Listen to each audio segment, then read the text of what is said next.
Hey everybody, what's going on? Rob Cesternino back with you for another installment of one of the longest running series that we have here on RHAP. That's Ask Dr. Hubicki, born in the dog days of COVID as just an excuse to get together with this guy. It's become a staple, a bi-yearly. Would it be bi-yearly? Is that let me ask. Semi-annual, semi-annual, right? A semi-annual font of knowledge for all who have a love of learning. Back here with my great friend, Dr. Christian Hubicki. Hey, it's great to be back. Great to be here with you. It's been a busy summer, but how are you? I'm doing great. I know things have been. It's been such a busy summer since we've last gotten together, and it's so nice to get the chance to catch up and learn so much here today. Any big news for you? Well, it's been a very busy summer for me. I'm sure you know exactly what I'm thinking, and that I had a lot of summer research projects going on, and I know everyone's been curious about them. So we're building a whole new robot prototype that, for a big company, and it's a lot of project planning. That's what I heard. Yeah.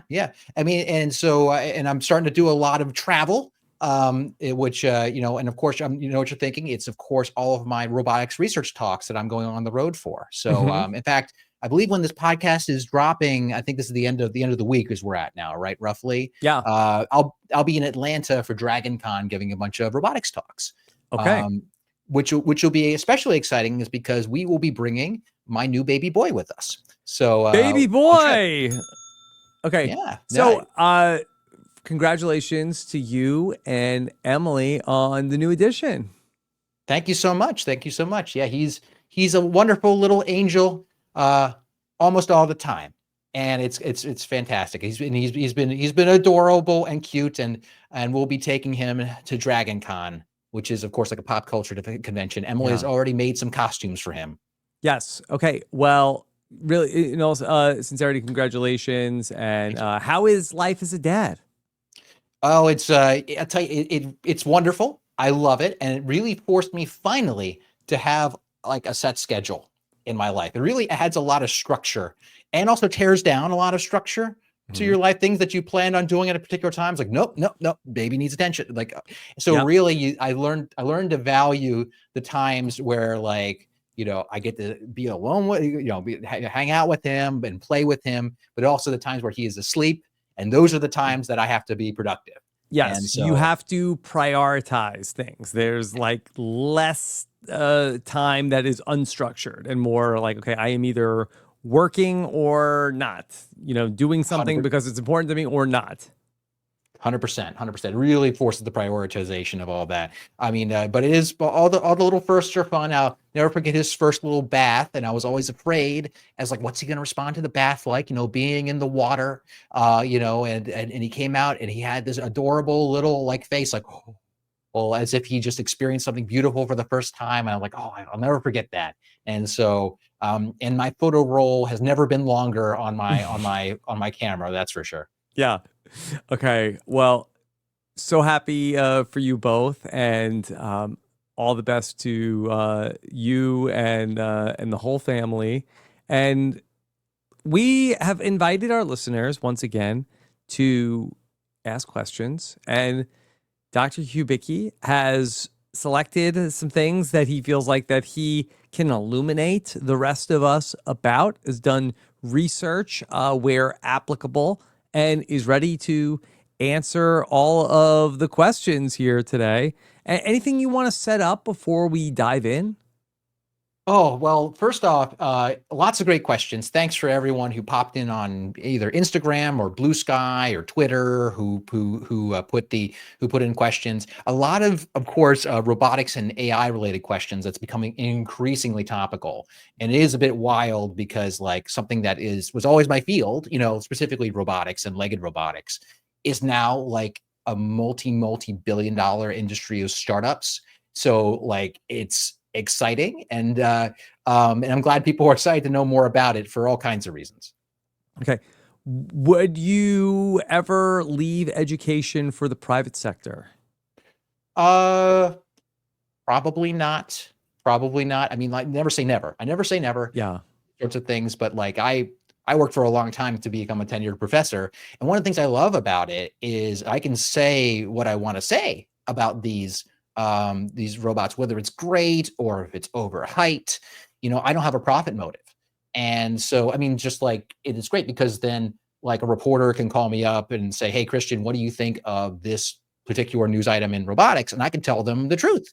And I think that so in a way, it's extending education beyond my classroom to trying to get what at least my honest, I think, informed opinions on a subject. I was just quoted in Business Insider earlier this week on some later and more of the recent Tesla humanoid robot news that they were finding, and I enjoy that.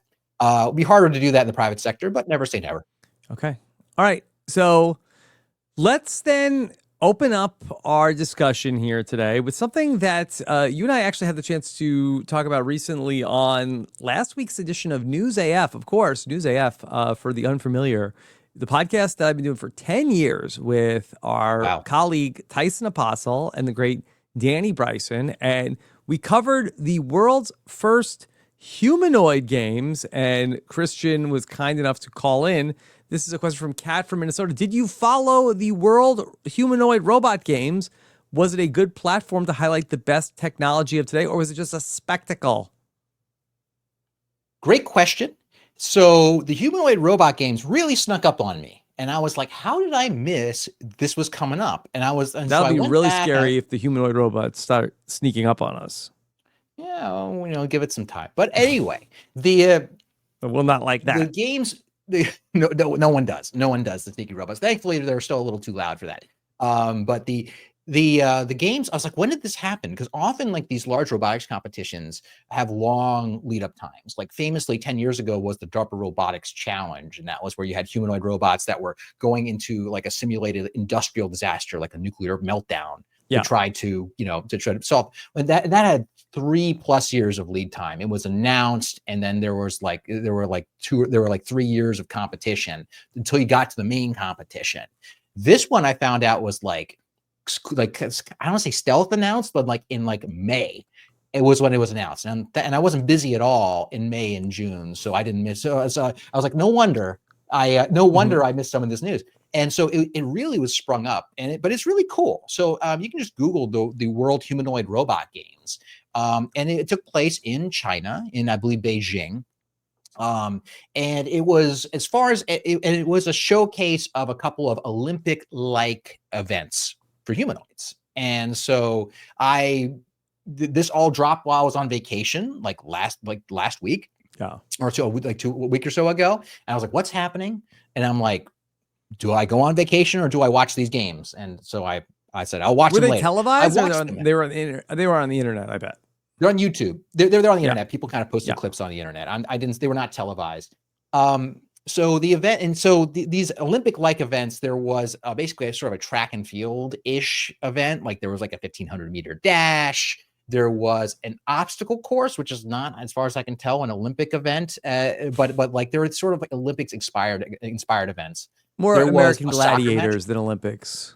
It was a little bit of American Gladiators. They were, and the thing that they call it the Eliminator.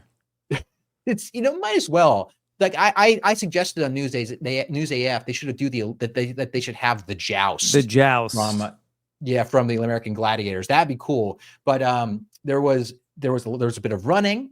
There was kickboxing, which I think was the coolest one. But I think that the choice of event, and there were some dancing competitions and such, but this is all very clearly put together by the Chinese government as a big showcase of the humanoid robotics field in general.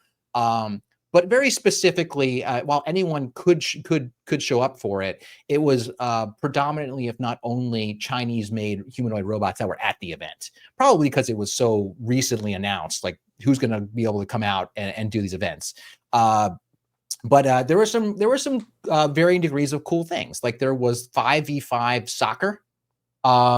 There was, and the kickboxing was fun. But the question here is, like, was this a showcase of technology or was it spectacle? Well, it's both. The question is, what was it designed to highlight? And that's what a competition like that is designed to do. And like when the DARPA Robotics Challenge 10 years ago, it was designed to put the same challenge out to a lot of innovators in the field to say, can you make a robot that is what they called semi-autonomous, meaning that you could give it sort of high-level commands and have it be able to do something important in a factory. Like if we had a disaster where you couldn't send in people, could we send in robots instead? It was inspired by the 2011 tsunami that hit the Fukushima Daiichi power plant in Japan. And they couldn't send in the Japanese robots at the time were more for show than they were for practical work. So this really is a signal to the world that we weren't ready for these things. So that was the competition was designed to determine how ready are we for semi-autonomous, disaster response. And it created a lot of innovation, also a lot of meme videos of robots falling over. This competition, as far as I could tell, was to highlight what the capabilities were of a lot of these very recent and very well, highly visible Chinese humanoid robot makers, particularly Unitree Robotics, which is a lot of the robots you'll see in the running that are humanoids are going to be that are sort of in the wild. By saying the wild, like you might see a humanoid robot walking around on the streets. Actually, there might be another question that we have and might get to. It's probably one of these Unitree robots because this Chinese company Unitree, they do some really good engineering and they're able to also mass produce make these robots relatively cheap. And they can do some really good stunts with them. Particularly, they're really good at making the robots go fast. Their humanoid robots are a little smaller and they're a little more agile and they're actually really good on rough terrain. So it's so unsurprisingly, Unitree killed at the competition where they had to run really fast and go over rough terrain. And they did a really good job. It's really genuinely good control work that they do with it. So it was a good spectacle. Like you look out in the audience, you see a bunch of kids who are clapping and cheering for these cool humanoid robot competitions. And these humanoid robots are doing tasks like that I was trying to do in the lab with my colleagues like 10 years ago with our robots. And it's like, oh, how cool. This thing that we would do, which was put a bunch of rubble on the ground and say, robot, drive over it, walk over it with your legs, and we'll see if it doesn't fall down. They're doing it for fun and for sport. And I think that's cool. So it's good. But I think that the thing you want to highlight is that for all these competitions that are coming out right now, these games, they are engineered in such a way to make a particular point about a particular subset of the industry. Everyone's sort of setting their own goalposts in the humanoid robotics field. And it's not just these companies. Like there's a company called Figure AI who they happen to have a really good laundry folding robot. So they're like, hey, look, my robot's like the CEO is like, my robot is in my house folding my laundry. Look at this. Here's a video. And like to them, that's the standard, right? So everyone's sort of setting their own goalposts in the humanoid robotics business. And at the humanoid games, they literally set the goalposts when they played soccer. Yes. They played soccer. And so just maybe a few technical details and bits so people know, get a little more flavor as to what these robots were doing. So in most of the events, the robots are remote control piloted.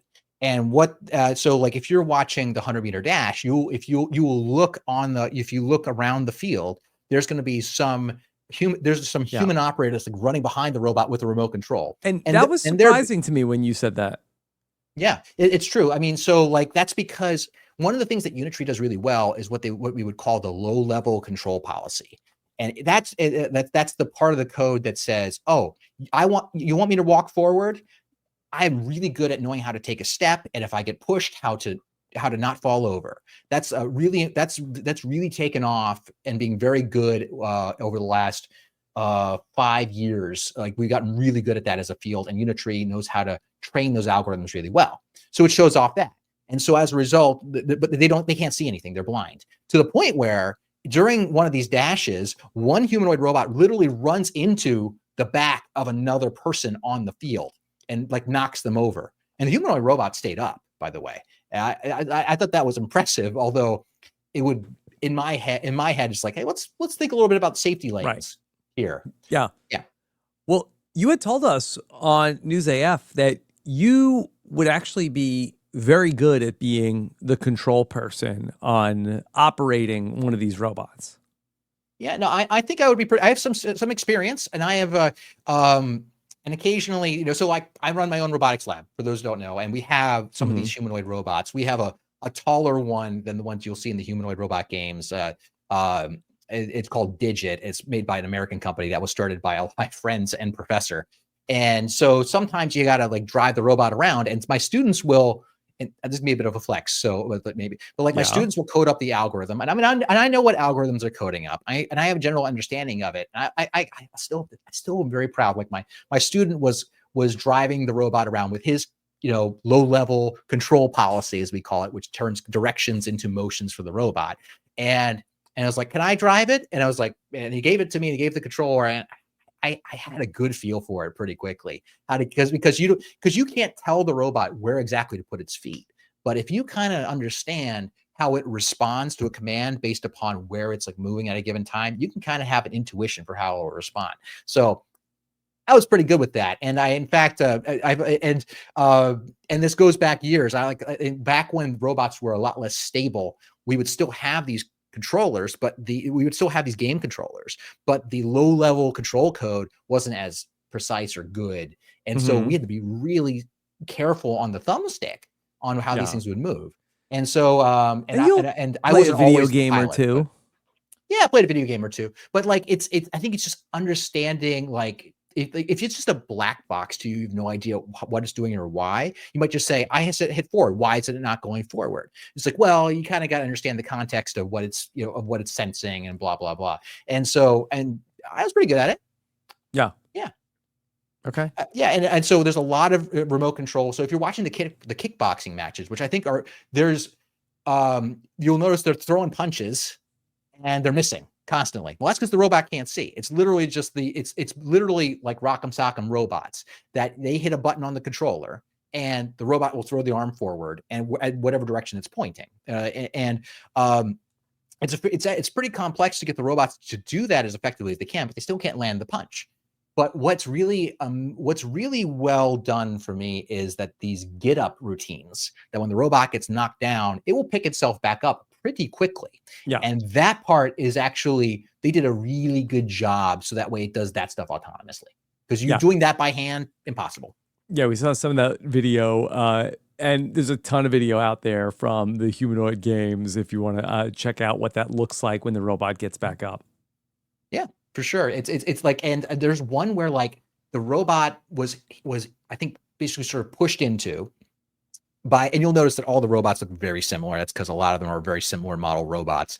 Um, One will get pushed into, knocked backward, and it kind of butt hits the ground, but it bounces up just enough that the feet can catch Yeah. itself again. And it's really like, and that's and the way that it does this is that it is using deep learning, and meaning that what it is it has given up is given a piece of code that is trained on how to handle many different situations. So on a computer, back at the lab, they will run a whole bunch of simulations of the putting the robot in different scenarios and try to optimize what the robot will do in all these different scenarios. That's the high level thing. And they can run so many different scenarios that it is seen something similar enough to it being to being kind of close to the ground, not on the ground, that can recover. They train it. And then so all the learning is done, quote unquote, on that computer at the lab. Then they take what that learned and they take what we call a policy and they upload it to the robot, and then it's on the robot and that's how it behaves, right? So the robot itself is not doing any learning, to be clear, when you're watching this event. That's all the learning is already done. But what it's doing is it's reacting with this policy has already been trained. It's the humanoid games. You've said robot a lot. At what point do we need to start calling them androids? Is there a Android is distinction? I had someone at a talk once ask me this question, and I thought it was a good one. That person, Davey Rickenbacker, came to one of my Oh, talks, asked me that same question. And weirdly enough, android is not a term that I encounter very much in the field of robotics. It's more like a science fiction-y term. Now, I think people know what people are talking about, but like the only distinction is the degree to which it is intended to look like a person, right? Got it. And is there an established line as to what that is? Not one that I'm familiar with. And so if you call this an android, I wouldn't be offended or say you're wrong. I think it would just be, it's just, we think of it, it's a robot that happens to have the form of a humanoid. Yeah. I would imagine that maybe if you hit a point where you were trying to make something that really passed for a person, it might make sense to give it a different name like Android, because that will be a different field of research to make that happen.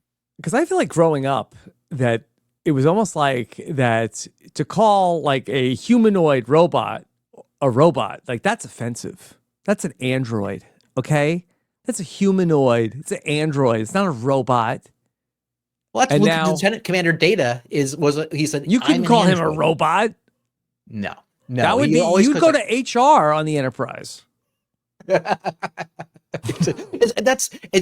we're gonna, and I mean, there are all kinds of words that Troy would rip you a new one. She would do it politely and give you a very, she would do it very politely though, I feel, but that's, yes, but like that, there are a lot of terms in the sci-fi world. Yeah. I'm sensing that you are worried about your future employment on the Enterprise. Yeah. So, but like there are a lot of terms in sci-fi that I find myself not using very much, like the prefix cyber. That's a thing. People use it in like in actual real academic terms, like cyber physical systems. But I don't find myself using the prefix cyber or android, or even a lot of times, like when I'm talking with my colleagues, I almost don't use the word technology. It's weird. There's no good reason for that, but that's just a shop talk thing. Yeah. That's something we have to translate well to the public, because people know the term android because they've seen Star Trek and the like. Okay. You ready for another topic? Indeed. Okay. This is a question that it comes to us from Mark Rich, who wants to know, is the Price is Right game Plinko totally random, or is there any type of strategy with the coin placement? So that's a great question, Mark Rich. So it is random, but that does not mean that that there's no strategy to it. So let's level set for a second. For those who are not familiar, the Plinko game is a very fun game as part of the Price is Right, where you take a chip on top of a pegboard and you drop it in a particular slot, and then it goes down all these pegs. It kind of bounces around, and it lands at the bottom in some prize or $0, right? Mm-hmm. And it is very random as to how it bounces, right? But that doesn't mean that every position would yield the same result. So, in fact, there are a lot of analyses that people that have done. It's actually pretty simple in the scheme of things, but like the distribution as to where it would land, if you tried many different times, is a well-known distribution called the binomial distribution. So I'm going to pull up my board here real quick and sort of illustrate if I can actually get this working here. Apparently, okay, let's go. All right. Boom. Yep. So yeah. So for those at home who are listening on the podcast, I'll narrate this as the best I can as I'm drawing on my little they little appreciate board here. that. Yeah. Let's go full screen on, or at least let's go big frame on Christian here, and let's see if we can do the switch it. Okay, there you go. So the idea is, if you have a little puck that you're going to drop down and it lands on a peg, okay, it could either go to the left or it could go to the right, right? And we would argue that, say, it's roughly 50% that's going to go on either way, on either side, right? Yep. And then it's going to go down either side, and it's going to hit another peg, each one of which might go down either side, about 50-50 chance, okay? Right? Mm-hmm. And so, and you continue down until eventually you get down to the bottom, where you have all of these little bins that'll drop into, right? Right. The question is, how likely is it that you're going to land in any one of those bins, right? And the distribution of it, and so it's like the probability, how likely is it you're going to land into each of these bins? Imagine each one of those is like a vertical bar, like a bar chart. So if you dropped your Plinko chip in the middle of this board, it would be the highest probability would be in the middle that it would land there. And as you get further and further away, the bars get smaller. And the way that they get smaller, if you can imagine the good old-fashioned bell curve. Okay, the bell curve is the bell curve we know as a normal distribution. Well, this particular distribution is called a binomial distribution. And the reason, the bi as in the number 2, and what that means is that like you can go one of either 2 ways each time, okay, is more or less why this becomes a binomial distribution. So if you wanted to be pretty sure that you wanted to land near the middle, you would drop it in the middle. Okay, it's not equally likely that you're going to land in every bin, in which case that little bell curve would instead look like a flat rectangle. Yeah. And that's not what you're dealing with. Okay. But that's only part of Mark's question, which was, is there any strategy to it? It's like, well, yes, it's going to, if you in fact drop it down the middle, okay, you're going to be centered in the middle. But if you dropped it more to the left, that peak is going to be a little bit more to the left. And what complicates it is the fact that the Plinko board is not infinitely wide. There's walls on either side, okay? And that shifts the distribution from being something that is like a symmetric bell curve that people are familiar with, okay, to something that is skewed and asymmetric. Now, I was almost ambitious. I almost went and ran some simulations right before before we'll see what it looked like, but then I had to take Michael to daycare. But anyway, so there's always time after the podcast for an update. Time after the podcast. Yeah, I'll have to post that online because now I'm curious. But it might look kind of a skewed bell curve. Would be my. You might get a retweet from the Price is Right account. That would be good. I would appreciate that as a science communicator. You know, and also a CBS property. I'll point out, by the way.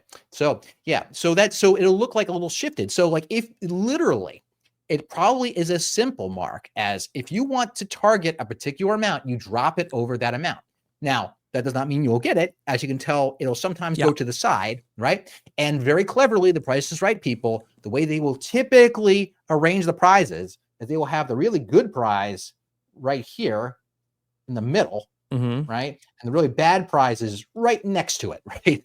So if you wanted typically to 0 and 5, it was 5,000 when I was a kid, and now I think it's 10,000. Yeah, I looked it up. It's 10,000 in the middle, and then on either side, it's 0, nothing, right? So the way you would optimize what you want is if you would then sum up, you would do what we call an expected value.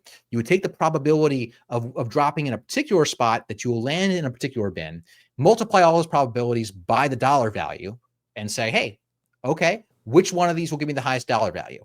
So I did not do that full analysis. Yeah. Although I think that maybe something we can do after the podcast, because maybe there would be an optimal spot to drop it to maximize the expected amount of dollars you would get for every drop. Yeah, I think that the zeros are an interesting factor of like, are you better off to potentially just like totally avoid the possibility of the 0? Is the 10,000 exciting enough to avoid, or to possibly like get the zeros? Because I feel like that people almost never just drop it like straight down. I feel like they're always like a little to the left or a little to the right.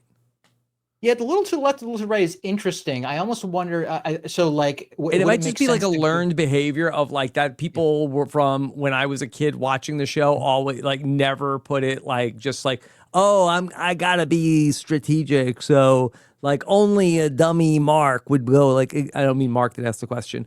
Only some dummy noob would do it right down the middle. I do it a little to the left or a little to the right.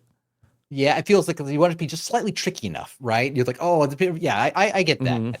But yeah, so that this might be an answerable question. And again, it assumes that there's another element of this as well, that like you can, maybe try to get it like just to the left or to the right of one of the pins at the top to kind of skew the probability a little bit for the first 2 layers. Maybe you can squeeze out a little bit there. But this is a very tractable problem, one that one we could do, and we could investigate just by simulating it a bunch of times with a very, very simple simulation. But that little adjustment, I guess, could be an overthink in terms of just do it straight down the middle every single time.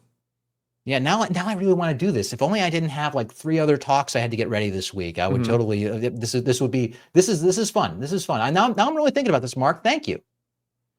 All right, let's take another question, and why don't we dive into one where Pull this up, Rob. Here, one thing I forgot to mention. I wanted to thank. So one of the oh, things we covered last time is I mentioned like we've done enough Ask Dr. Hubicki's now.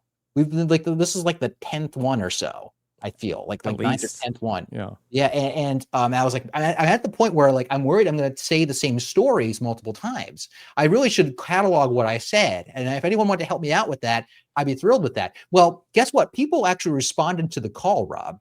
Yeah, I what had they two do? people. So I had two people, Aaron and Sarah. They independently reached out and cataloged some or all of the questions I answered on all the Ask Dr. Hubicki podcasts and sent me a list. Okay. I was What are you very doing with flattered. that Thank you very list? much. So I'm going to put it into a database, and so I can search it and basically say, okay, did I answer this type of question already? That way I can filter the questions in the future. That way we're always getting new content, Rob. Isn't that what the internet's all about? Okay, of course.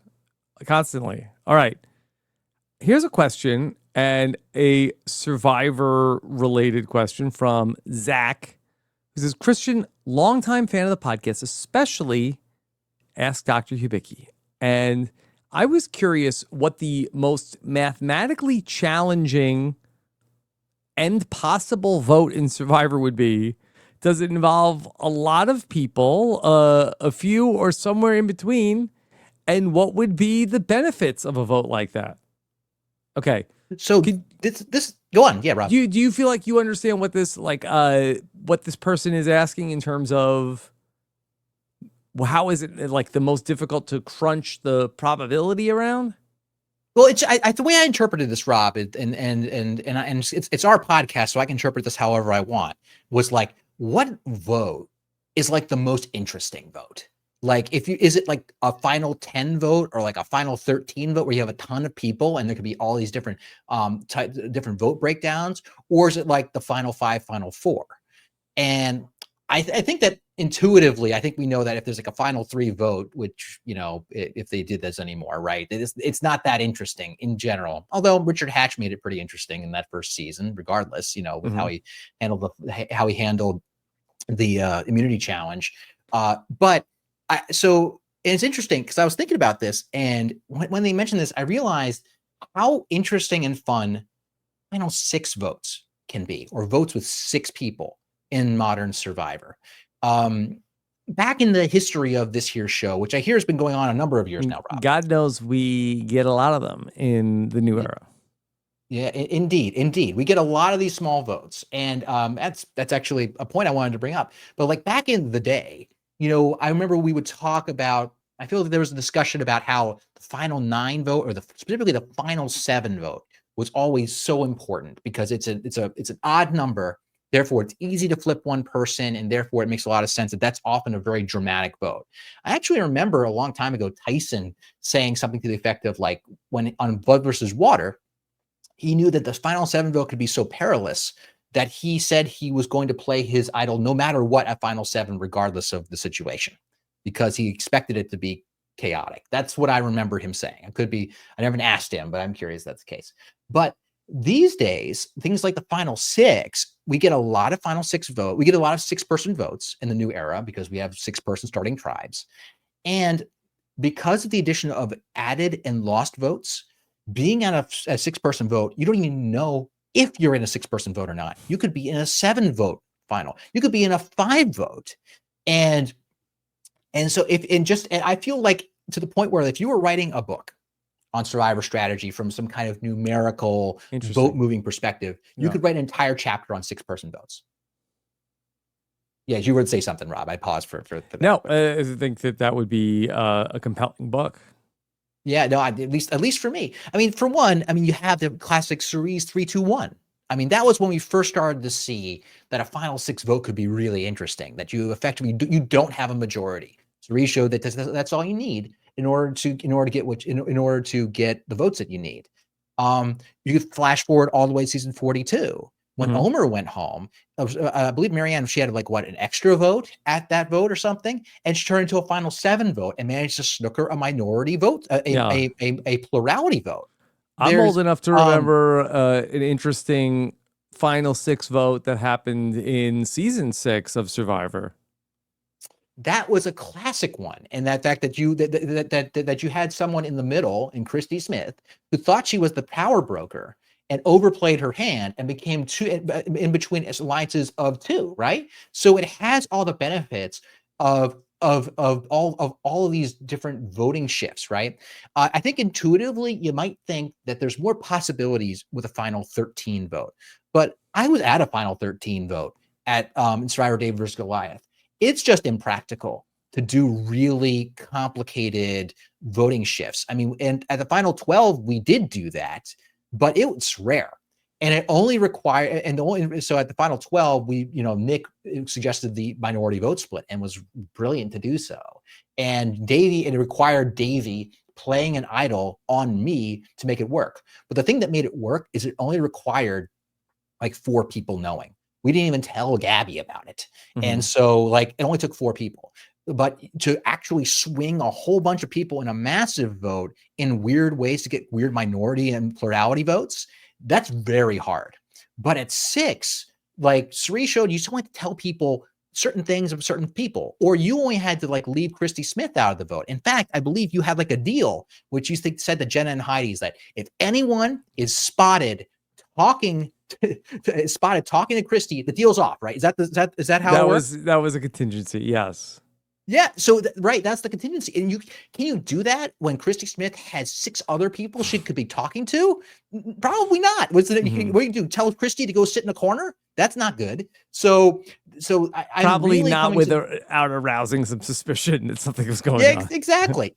So there's there's the numerics of what make a small numbered vote interesting, like 6, because it could be a 7, it could be a 6, or it could be a 5 for all you know.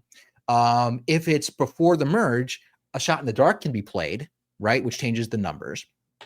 Recently, Jeff has clarified the tiebreak rules that happened in season 47 and 48, and they are bananas.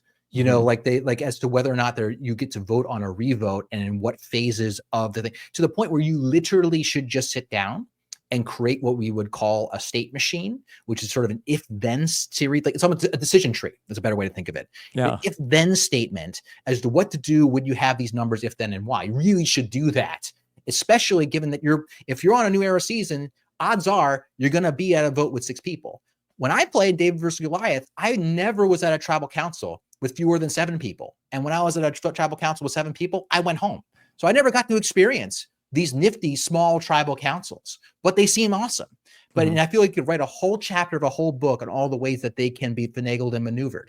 And we see those even in the post-merge with these split tribal councils, where they were often split people apart after the merge into like tribes of 5 and tribes of 6. There are all kinds of little maneuvers that could have been used, but were never used. In Survivor 41, Xander had an extra vote on his split tribal of 5, and theoretically could have forced a tie. And because he had the extra vote, there was actually going to be a discrepancy as to who would have drawn a rock. And it would have really forced a great situation, maybe for him, maybe not. I'm not sure the reasons why he didn't want to play the extra vote. But like, we never actually got to see that happen. But that's been on the table multiple times. Like there's this whole compendium of things you could do at a final 6 vote. And that's why I think the final 6 is it's probably the coolest vote out there. Hard question to answer, but I think you've made a compelling case. Sure. To each their own, but that's like I think that between Suri and Christy Smith and Marianne, there's just and all some of these wacky and frankly fun and sometimes confusing New Era tribal councils at the beginning. Like there's a lot there. And if you know the rule, like seriously, sit down and work out the rules, you could actually have a legit advantage in one of those early tribal councils. Yeah. Okay. How about a question from Gray? What are your views on gambling? What games do you think you would enjoy most and why? Okay. Are you a gambling man? I know you are a master of probabilities, but do you gamble?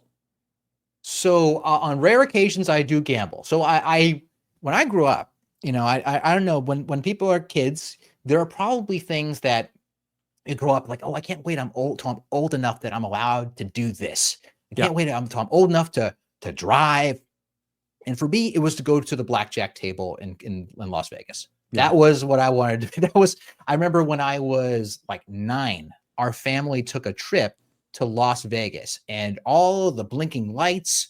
And and there was a blackjack table. And my dad, I think my dad and friend described like, oh, Chris, it's like there's math to blackjack. I'm like, what?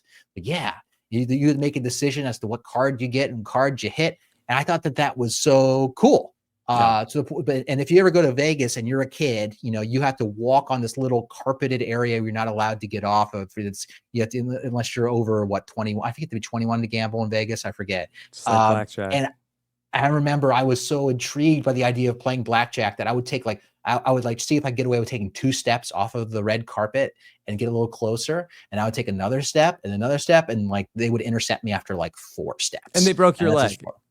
Yeah, that's true. That's true. And then I was taken to a back room and shaken down. Mm-hmm. But yeah, but like, that's why as a kid growing up, I always wanted to do that. And now as an adult, I'm like, and then when I went to grad school, I was like, oh, I'm old enough to go gamble, but I don't exactly, grad student stipends are not really great for cash. But like I would go find I think we talked about this before. I would go and find $5 blackjack tables. And I have a very disciplined way of going to the blackjack table. I said, I'm going to lose $100 and then I will leave. Right. That's what I would do. And for me, it's an exercise in feeling the whims or the probabilities. And I've talked about this before, but like, I think that maybe as I've gotten older, like I am glad that I was not allowed to gamble when I was a wee child, because I feel like I was able to develop some reasonable self-control before I would actually sit down at a blackjack table. Because as much as I enjoyed, just the thrill of gaining and losing the money, but I could sense the irrationality creeping in, the feeling of trying to I just got to get that money back. Just one more hand, right? Like, and getting to experience like that raw, visceral irrationality is really humbling. Mm-hmm. And you realize that all the ways that you are susceptible to being manipulated by a casino, in all these subtle ways, like even when you sit down at the table, they're like, oh, do you want it? They'll offer you a drink. Do you want a drink? Do you want a free drink? And I thought I was clever. I was like, no, I'm not going to drink alcohol at the blackjack table. No, then you make poor decisions. I'll just order tonic water and lime just to have something to drink. But then I realized the wait staff, they take a long time to go get you your drink. And I'm like, and I want to leave, and I'm still waiting for my tonic water. And I realized, out of politeness, I'm staying at this table longer than I should. I should leave, and that it manipulates me on that politeness. Especially if it's a cold table. Yeah, exactly. You just want to go. You want to go, and so it's and I realized like, oh my goodness, like I thought I was clever enough to not outwit the casino, or at least mitigate how they would manipulate me. But still, they have ways. The house always wins. Okay, they do. That's why people who make money gambling, they do it in poker, because they take other people's money, right? Yeah. I mean, I've never really played poker. It sounds like a fun game. I played it like maybe twice in my life, but that's how then at least you're going head to head with a person, right? But like, obviously there's card counting, but the casinos are really good at, doing they're really good at detecting card counters and their strategies. You can find people on YouTube and go and do this. And it's this whole high stakes thing that they do. In fact, casinos love spreading the idea that you can count cards well by yourself at a casino, because they know you're not good at it. And they know they're going to take your money anyway. Mm-hmm. So so I think my opinion on gambling is like, I enjoy the novelty of it, but I've grown such an appreciation for how easily I can be manipulated by it. And so I can only imagine, like, that's just in a casino. Imagine if I was able to do that with my phone. I was able to play blackjack on my phone. You could do that in some country, like if you VPN in some countries, right? I was like, that's I'd caution people about that. Mm-hmm. Yeah. I too, when I was a young person, like really fancied the idea of going to the casino. And I didn't go to Vegas when I was a young person, but I had been to, my parents like drove us through Atlantic City, and I got to like walk through a casino, and I just thought like, wow, I'm gonna do all this. This is like, how cool would this be? And I always had like a deck of cards when I was a kid, and I did a lot of stuff with, playing, card games that I saw on television. And as an adult, I have not really often enjoyed doing a lot of playing casino games. It hasn't really been something that like, because I just have found that the losing hurts more than the winning feels good. That's it certainly does. I think that my outlook is generally like as much I really try to prepare myself to be like, okay, I'm going to spend that $100. That's money Mm-hmm. spent. I'm going to get the entertainment out of it. And if I happen to be up $100, I'll quit. I'm like, oh, I made 100. So I think I like in sort of low expectations thing, but really I'm just paying an entertainment tax to the table that way. So I try to view it as little as like gambling as possible. But but I'll tell you, I use it. It makes for fun mathematical exercises. Like Right. yeah, I mean, I'll never forget, I had my laptop in college. I remember I happened to be in a place that had a casino, went with my parents on a vacation one point. I was like, you know what? I'm going to make an Excel sheet that computes blackjack basic strategy. I find it inspiring and fun. And if you want to see really cool examples of people developing like interesting math approaches, like there were some of the people who invented information theory, such as Claude Shannon. They took their hand at trying to predict roulette. There are some of the folks that would there's a book, it's called Fortune's Formula. I'm not sure if I mentioned on this podcast, on a podcast before, by William Poundstone. And he likes to chronicle stories about math and development of math and how they came to be. But Claude Shannon, who invented information theory, more or less, is seen as the father of information theory. Like he would go into a casino and would have a computer that would try to predict after a couple spins of the roulette wheel within a certain range where the ball would land. And I don't know how successful they were. They kept having all kinds of technical problems, but it was interesting. Yeah. Okay. Maybe that guy can figure out Plinko for us too. That would be good, but he died, I think, in the 80s. Oh. Okay. Awkward, too soon. But yeah. Okay. How about this one from a valued listener, maybe somebody we know, says, I'm taking a trip to San Francisco this fall for a certain reality TV event. Should I trust the Waymo self-driving cars? Oh, yes. And by the way, I just Googled Claude Shannon died in 2001. So I'll make sure I get that information out there right Now, there. do they So, yeah. name Claude after him? You know what? Probably. Actually, I didn't think about it. It probably is named after him. I didn't even think of that. But yeah, that's so the Waymo cars in San Francisco. First off, it sounds like it'll be a lovely reality event, whatever that was. Whoever put in that question. And so the Waymo cars, they're self-driving cars. They're driving around in a couple of different areas. I know one of them is San Francisco, and one of which is I think Phoenix, Arizona. I saw them believe in is the other one. Austin when I was there for South by Southwest this year. They're there. Okay. They're there now. And so they operate in very specific areas and they are overseen by human drivers. Like these are test deployments. You can kind of think about them in beta. And some of the, this question just came in, so I only got a chance to look it up a little bit. But it seems like the safety data in these very, what we call geofenced environments is pretty good, right? And in part because one thing that's helpful is that somewhere in a building, there is a human driver overseeing what's happening with their car. So if there's anything that happens that if you end up in a weird situation that the autonomous vehicle doesn't know how to handle, then there's a human ready there to take over. And as a result, I believe that the safety of the vehicles is pretty good. So I'll say I would go in a Waymo. I would. But I know, but this is a different, and so that's different than the discussion I've had in the past with you, Rob, which is I've been a little bit skeptical as to the scalability of this approach to the entire United States. But yeah, in our previous conversation, you had said that I feel like that the autonomous car is very far away.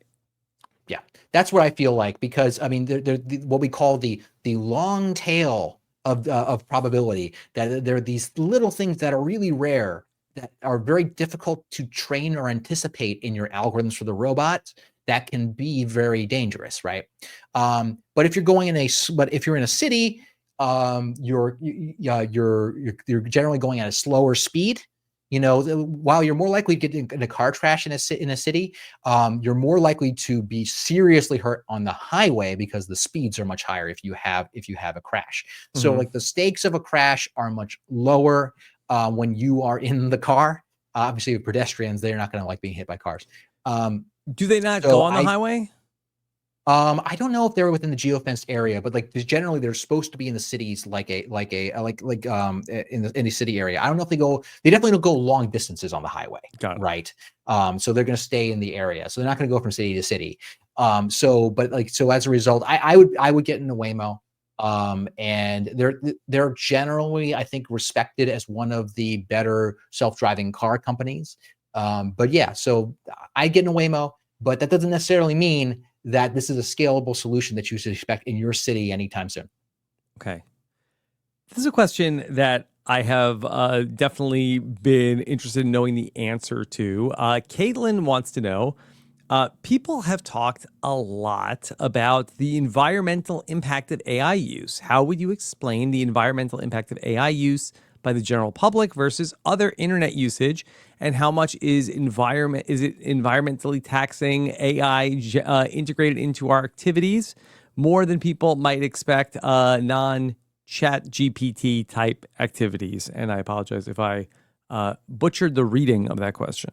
I think you got the point across. That is great. Basically, like why there's a lot of talk about these generative AI models being bad for the environment. And Yeah. why is that? What is that discussion about? And that's really what we're getting at. And it really comes down to the two major things are one, energy use, and two, water use. Okay. Hmm. Energy use. So like, all computers when you're running them, they take energy to run. And that's true. And just like we take energy to think. It's actually something I came to appreciate on Survivor, that when I was really, really hungry, it was actually very hard to think because I think then part I was very energy starved. So I just could not spare the resources, That's right? a feature, Uh, not a bug. exactly. That's something I really underestimated when I played Survivor David vs. Goliath. So that's but but the thing is, not all compute is equally energy intensive. So like for instance, when you're computations that you might do on a calculator, right? Let's say you wanted to put 1 + 1 on a calculator, right? When you put 1 + 1 enter, it's going to send instructions to a little processor that's going to flip lots of little transistors on and off. And each of those little transistor flips, they take energy. Okay. But it's a tiny, minuscule amount of energy to give you two. If you were to go into Chat GPT, which is this giant AI model that people have heard about, I probably heard about at this point, and ask, what is 1 + 1? What happens? Well, your instruction is sent off to a massive data center, someplace hopefully near you, and it gets crammed into a model, which is like basically a piece of code, and it requests what we call an inference. Okay, and it's going to do a big data prediction based upon all of this trained data. And to deliver you an answer, which is hopefully two, right? One of those is much more efficient than the other, and much more inefficient than the others, particularly, right?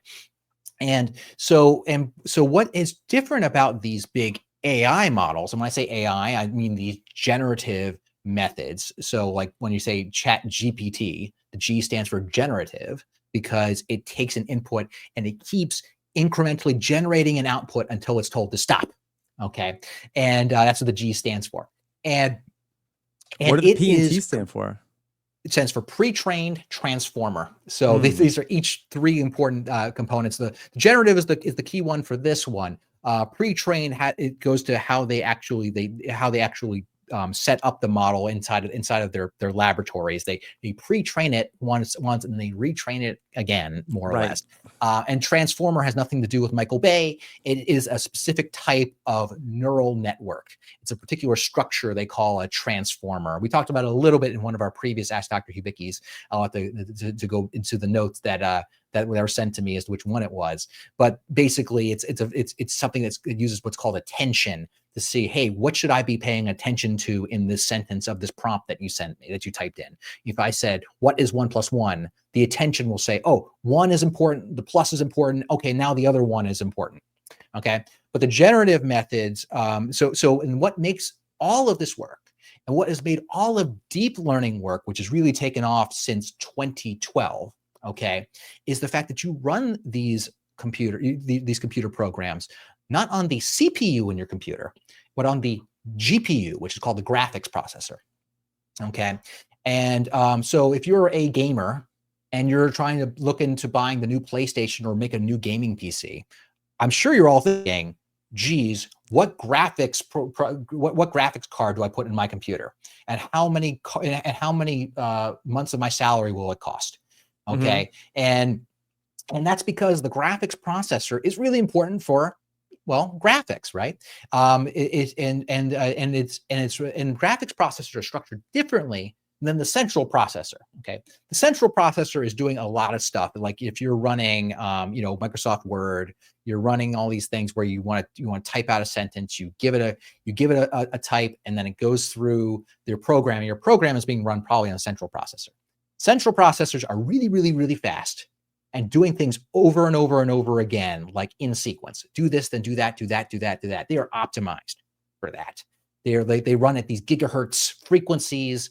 They're super fast, and they will sometimes cram multiple CPUs, the central processors, onto one. That's why you have multiple cores.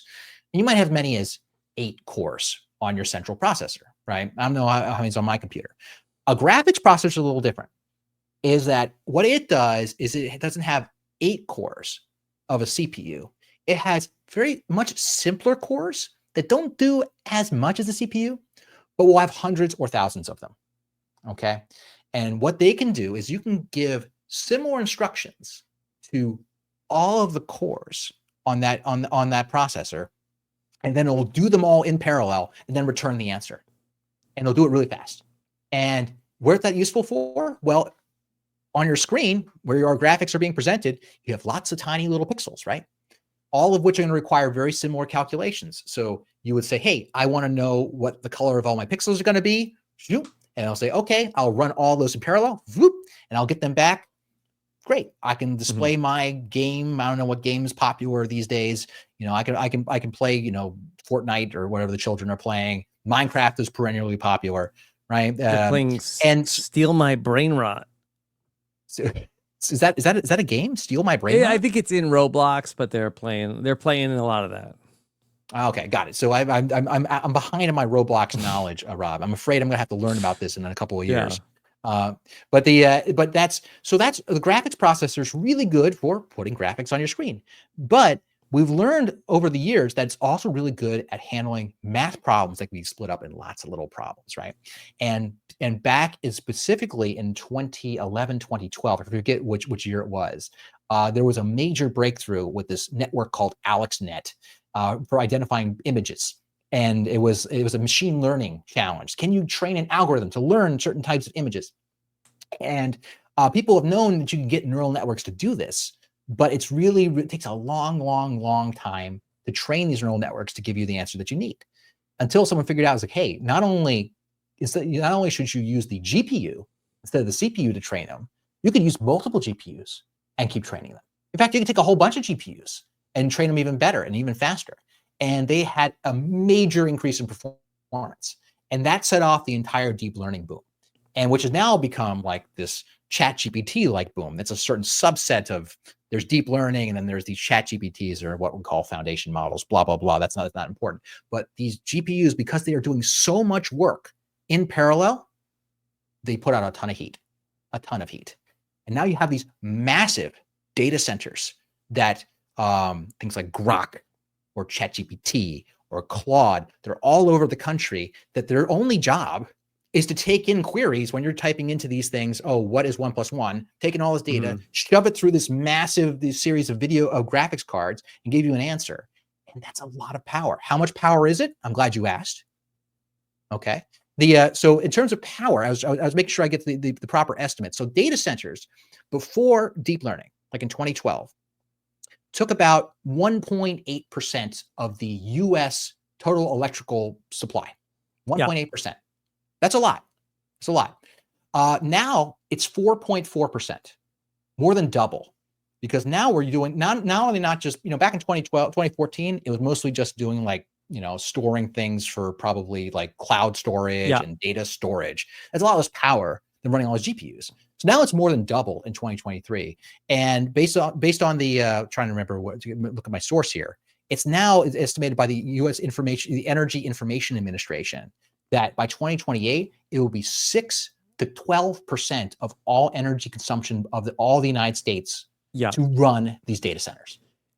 That's a lot. That's a lot of energy. For sure. And it gets so hot, you have to cool it with water. It's a lot of water usage. So that's why there's these concerns, these environmental concerns. Yeah. And I know it's a very new industry, and there's so much development has happened in the last couple of years, but shouldn't these technology and AI companies, especially when we hear about how, all of these companies have like all these valuations and are worth, billions and billions of dollars, why are they not held accountable for offsetting? Because I say this as somebody who is generally pro AI.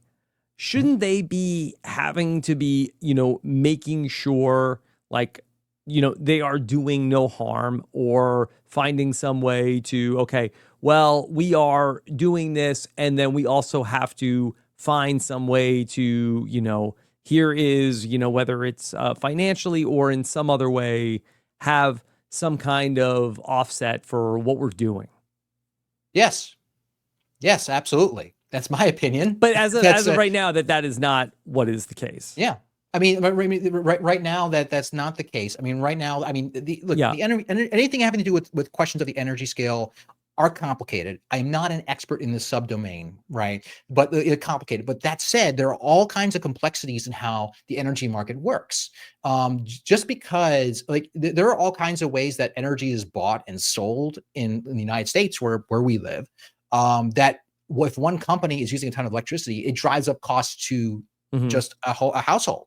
There are all kinds of, and that's just energy costs. And if we're talking about environmental costs, yeah, I mean, I'm not here to talk too much about policy, but that's important. It's just basic fairness. Yeah. That if something is going to have a cost to us that's indirect, if you should pay for that cost instead of like externalizing that cost to us in the long run, right? And I think that's that to me it seems fair that if I'm typing a ChatGPT prompt to make to search for something, and it's taking some estimates I've seen from 3 to 30 times as much energy as just doing a Google search, right? That should be factored into the cost that I'm paying for that service.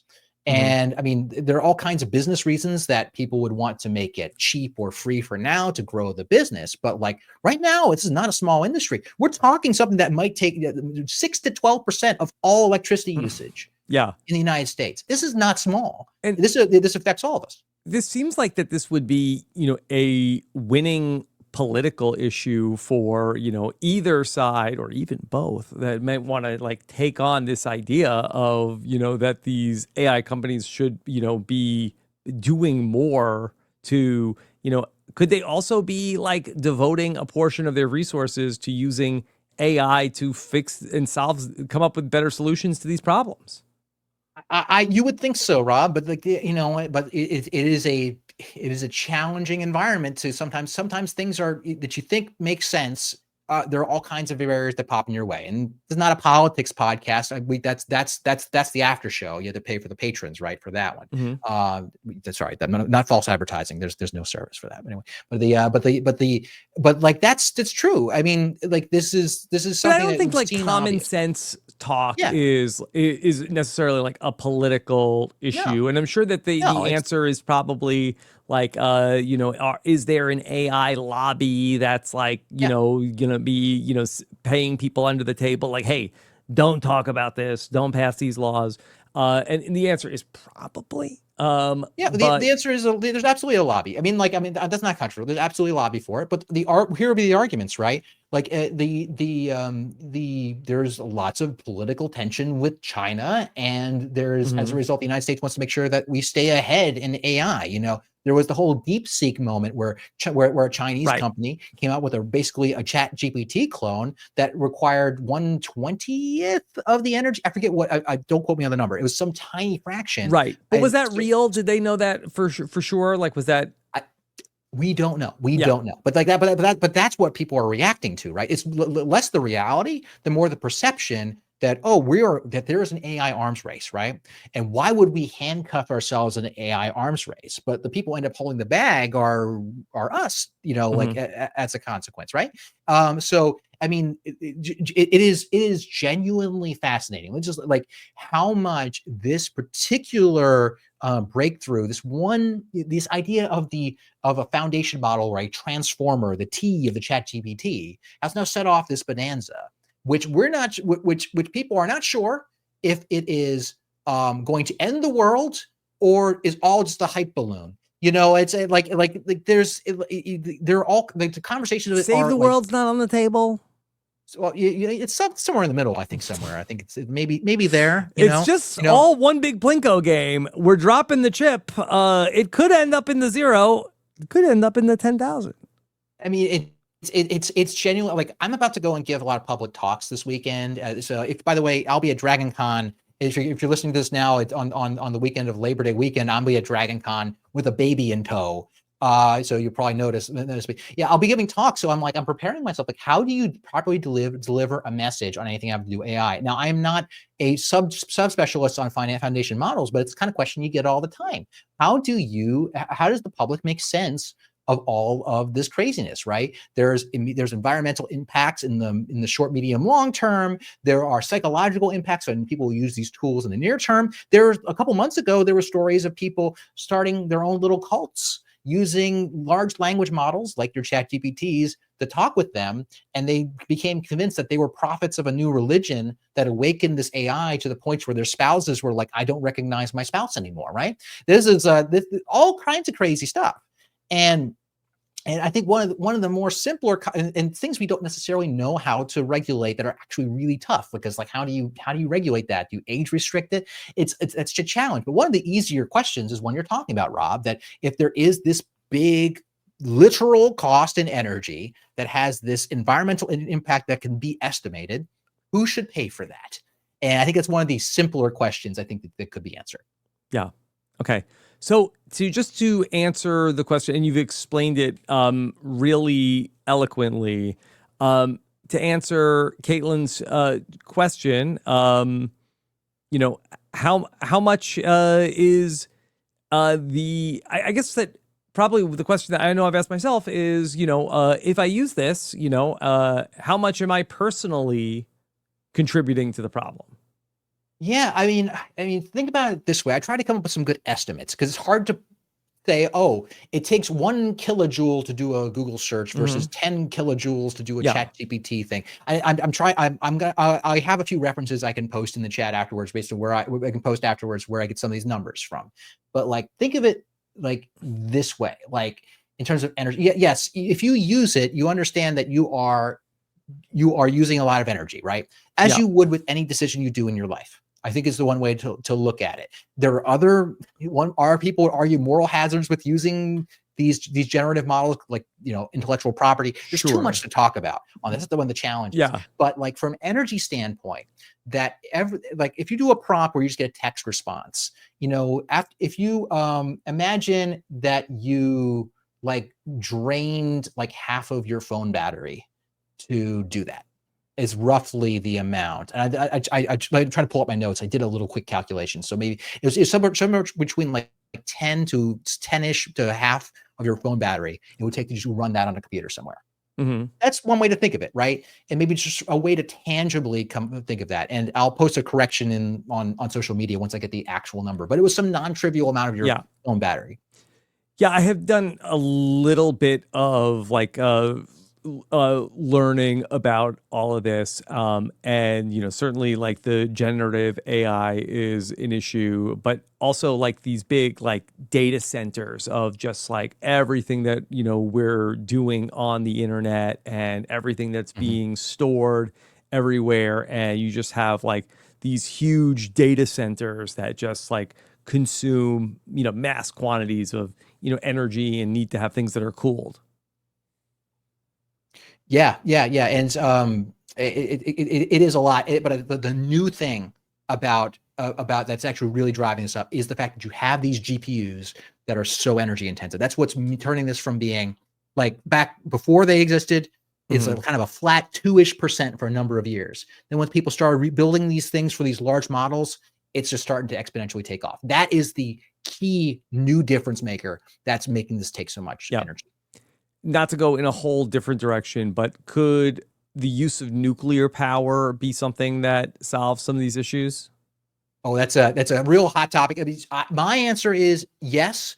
I actually I feel so prepared today, Rob. So like the energy landscape in the United States has changed a lot in the last 20 years or so. I remember the statistic used to be like something close to 40-50% of our electrical grid was powered by coal, and coal is dirty to burn, right? Nowadays coal is actually down at 16%, and it's been replaced almost entirely. Like all that replacement is almost entirely like natural gas. So right now, as of a couple months ago, 42% of our power is by natural gas. 18% is nuclear. Coal is 16, wind is 12, solar is 6, hydro is 6. So currently, if you add up natural gas and coal, which are both burning fossil fuels, that's almost 60% of our power grid in the United States is powered by burning fossil fuels, carbon emissions, right? And they are baseline power producers, right? And so, meaning rain or shine, they will produce roughly the same amount of power, right? So they're reliable. But they put natural gas into the atmosphere. They put carbon in the atmosphere, right? Nuclear doesn't, right? And it's only 18%. So, like you could say, hey, if you want to replace that base load of coal and natural gas to have less carbon output, you could replace it with nuclear. But nuclear is expensive, and I'm not going to get into the whole risks of nuclear disaster. I have my own opinions about it. I Hmm. generally personally am kind of pro nuclear. I'm not didn't come prepared to back up that argument today, but you could. But the thing is, hydro and solar and wind, you can build up, and they are cheaper. And they just need to be supplemented by some baseline load because there's times where the wind doesn't blow and the sun doesn't shine. And the sun doesn't always shine everywhere, right? So no one I've seen is at least I'm not familiar with people arguing that we should do all solar and all wind because when the Hmm. wind stops blowing, the sun stops shining, you don't have that power. You'd have to store it in a battery. And as a result, you'd have to overbuild to make sure you're producing so much that you could then redistribute it later, right? So you need some baseline load.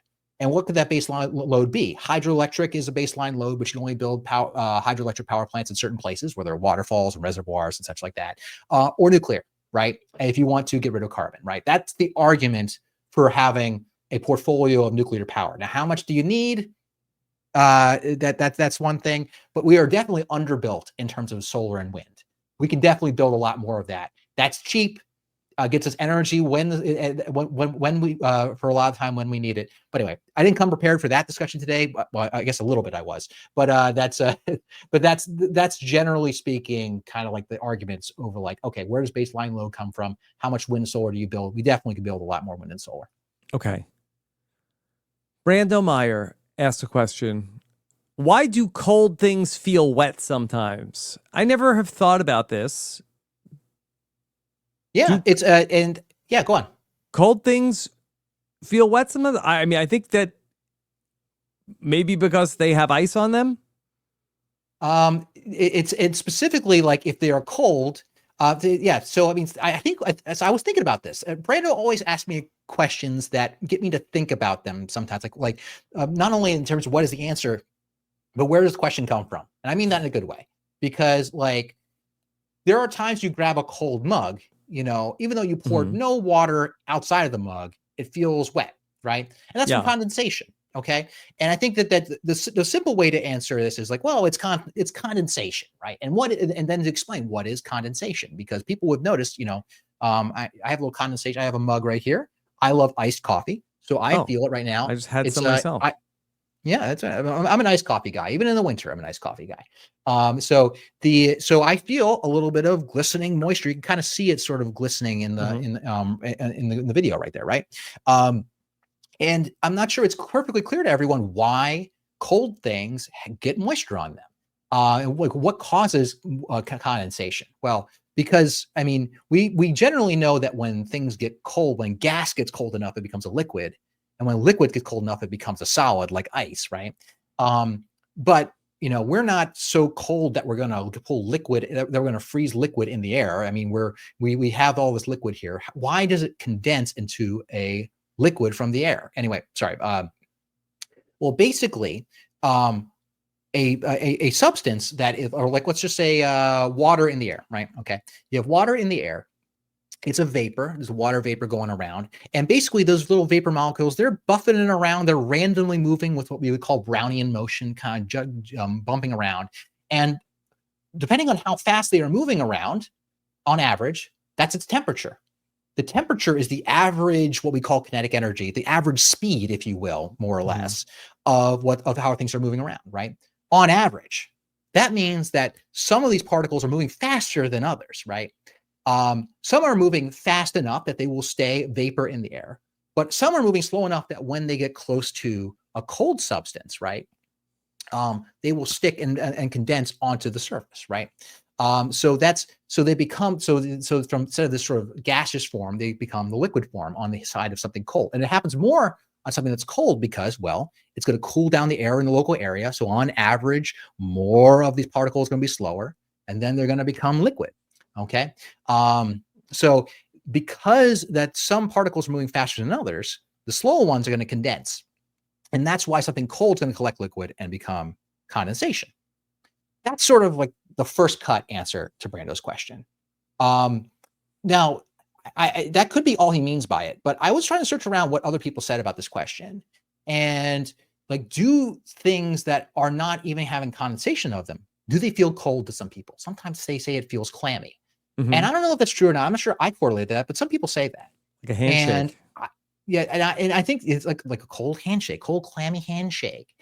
But so one thing I saw people arguing about, and I was trying to look in a little bit of the literature on it, didn't get super deep, but the idea is that even if there isn't condensation, does it still feel cold?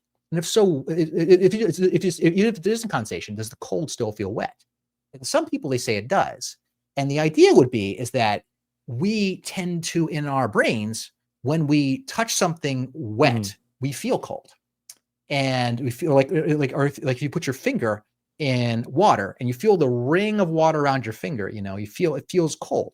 So maybe it's just when you feel cold things, you also feel wet things, unless it's particularly dry.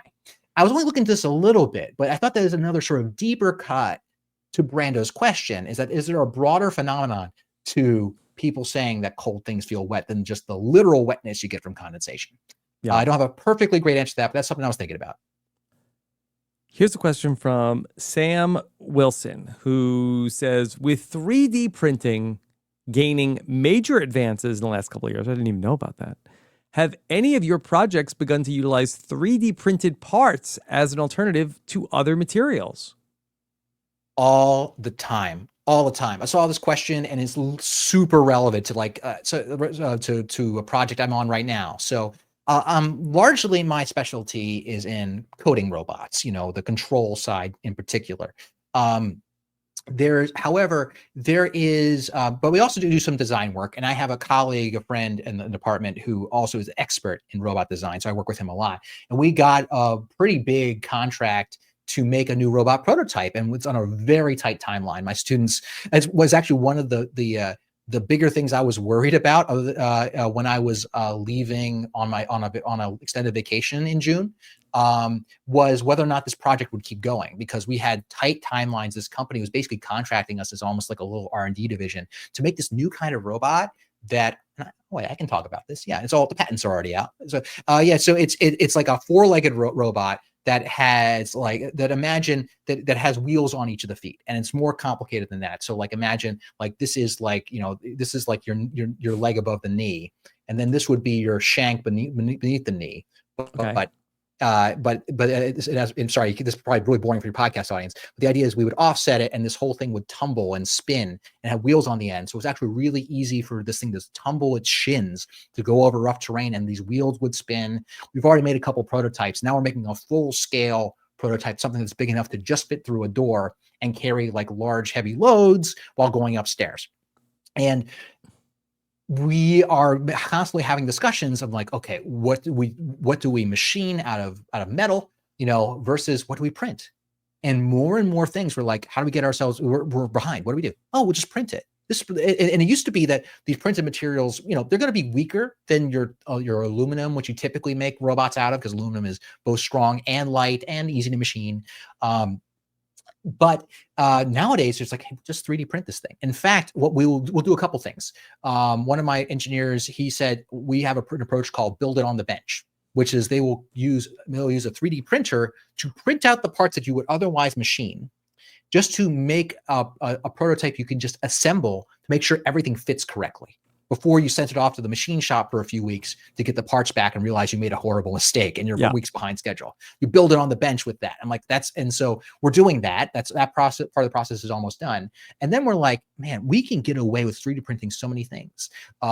Even sometimes we'll 3D print the gears, which is kind of, I thought that was crazy, because gears, they have a lot of load. They are like the gears when they mesh together, imagine like your comical like spur gears, there's a lot of load you put on them. But there are ways you can 3D print special gear designs that can handle the load better, and you can 3D print them way cheaper. Otherwise you have to make them out of hardened steel.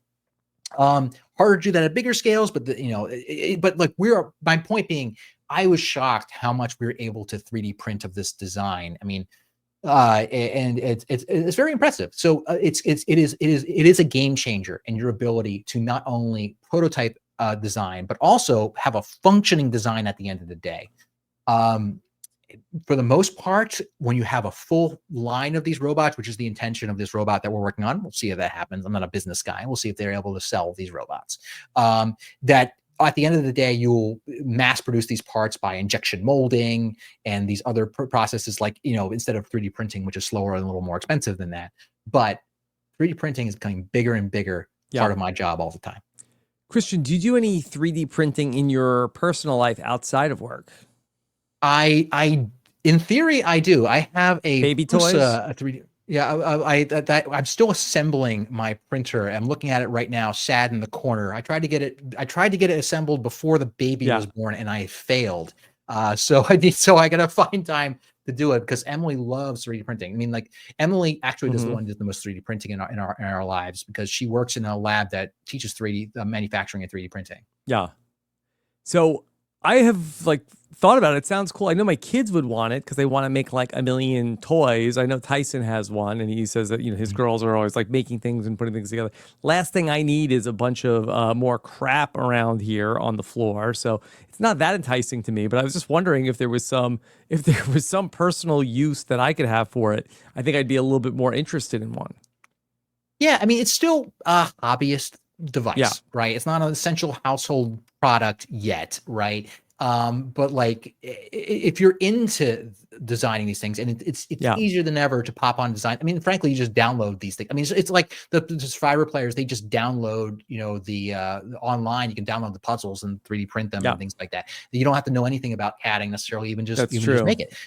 So like, they're very low barrier for entry. I would say just buy the thing assembled, unless you're really committed to assembling it yourself, like I was. That was a horrible mistake. I was like, how long could it take? 2 hours? And I was like, no, it's like a 5-6 hour process. And this is my version of manifestation. I am looking into getting like some kind of, I'd like to have some sort of like 3D printed logo on the wall over here. I've asked my wife to assist me in figuring out how to do this, and she doesn't seem that interested. Sometimes I ask her to like, hey, here's a project, and she's like, okay, sounds good, and then I never hear from it again. But if there's some listeners who know how to do that, There are definitely listeners who know how to do that. I mean, so what you'd want to do, I mean, well, frankly, if you wanted us, you could just farm out. If you're just for this one project, you could farm it out to another company to do it for you. But if you're interested in just getting your hands dirty with it, No, I'm I much more would. interested in finding somebody who knows how to do it and trading money to them to get something respectable made rather than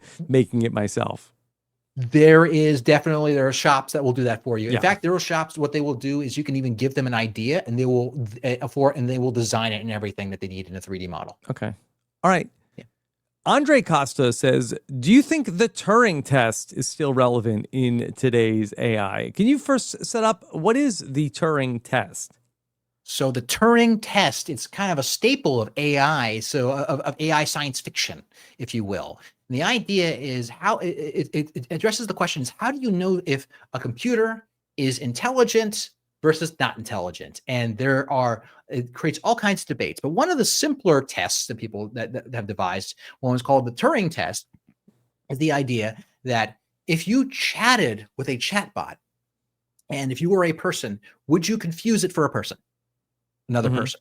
And so there actually have been competitions such as the Liebner Prize, LOEEBNER Prize, for many years, which were for chatbots trying to basically work with a bunch of people and have the people vote as to as to whether or not they were talking with a person or talking with a bot. In the hands of the people. In the hands of the people, right? And that was the literal challenge of it, right? Now, is that still relevant? I would say almost certainly not anymore. For one, the Liebner Prize has been defunct for like 5 years. And so, I mean, and this is before ChatGPT was released to the public in 2022. I think that very clearly, it's hard for people to tell in a normal conversation if some of these large language models are people or not. There are all kinds of studies. And yet it has not changed the conversation at all as to whether or not these things are truly artificially generally intelligent, would be, or AGI, artificial general intelligence, where this thing is like we're talking to the mind of an actual human-like entity, right? So the thinking has really shifted against the idea of the Turing test being a good test of of whether or not something is intelligent, right? So, which is kind of a shame, because there's a nostalgia that I have for movies that are based on the Turing test. Big one was Ex Machina, which was she's Alexander Garland. Is that the name of the actor? Alex Garland, is that the name of the director? He directed that Civil War movie. I'm trying to remember what it's called. But Ex Machina, it's Civil War. It's called Civil War. I think it's called Civil War. But back in 2014, I think Ex Machina came out. It's a beautiful movie. It's a scary movie. From like sort of a scary science fiction concept where I think Domhnall Gleeson is in a house with who played Poe Dameron in Star Wars? Who's that guy? Oscar Isaac. Isaac. Sorry. So Oscar Isaac is like a tech company CEO, and they have a humanoid robot that could be, is it intelligent or not? And so the idea is that Domhnall Gleeson is going to test this robot to see if it's intelligent. That's his job. And it creates this whole scenario. It's a really interesting movie. Yeah. But this is an open question now, that how do you know if something's intelligent? And there's a paper that's very highly cited by Francois Chollet, is one of the is Chollet, which is on the measure of intelligence a few years ago. He put out there, and he's very like almost the preface of the paper is the Turing test is lame. We don't like it.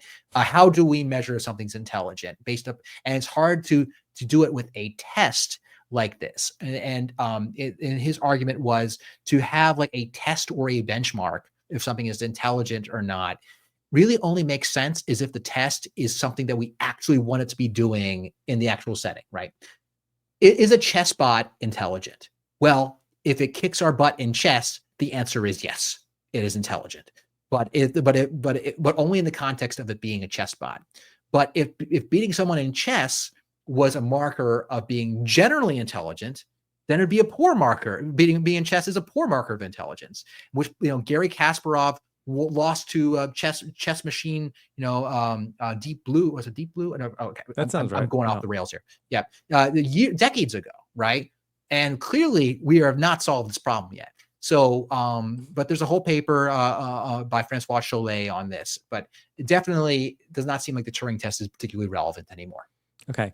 And the Turing test is not like it's not like a specific thing like the Bechdel test, right? It's not like that it's like one simple thing that it's just like the idea of a test is the Turing test. Yeah, exactly. And some people would argue the Turing test as an idea itself wasn't even necessarily meant to be taken that seriously. It was like an idea of like a way that we could measure whether something was intelligent. It isn't like it is hard to evaluate.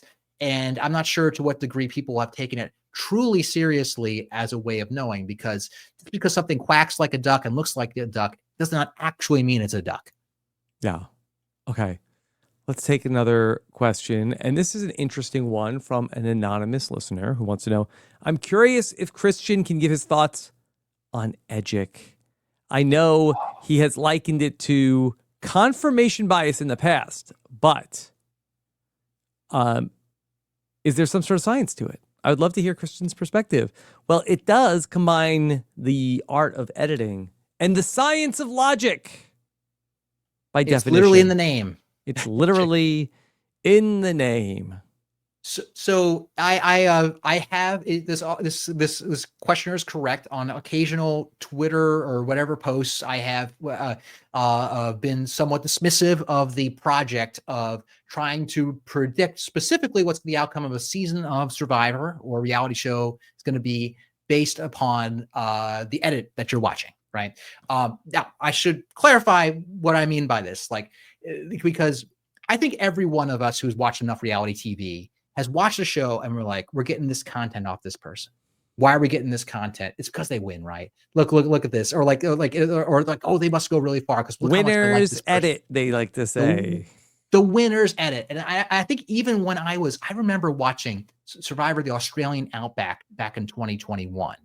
And I remember thinking, I happened, my high school biology teacher happened to be the college roommate of Amber Burkich's sister. And so she was telling us. My college professor happened to be the college roommate of Amber Burkich's sister. Correct. Yes. Mm-hmm. And I was so what does that make us?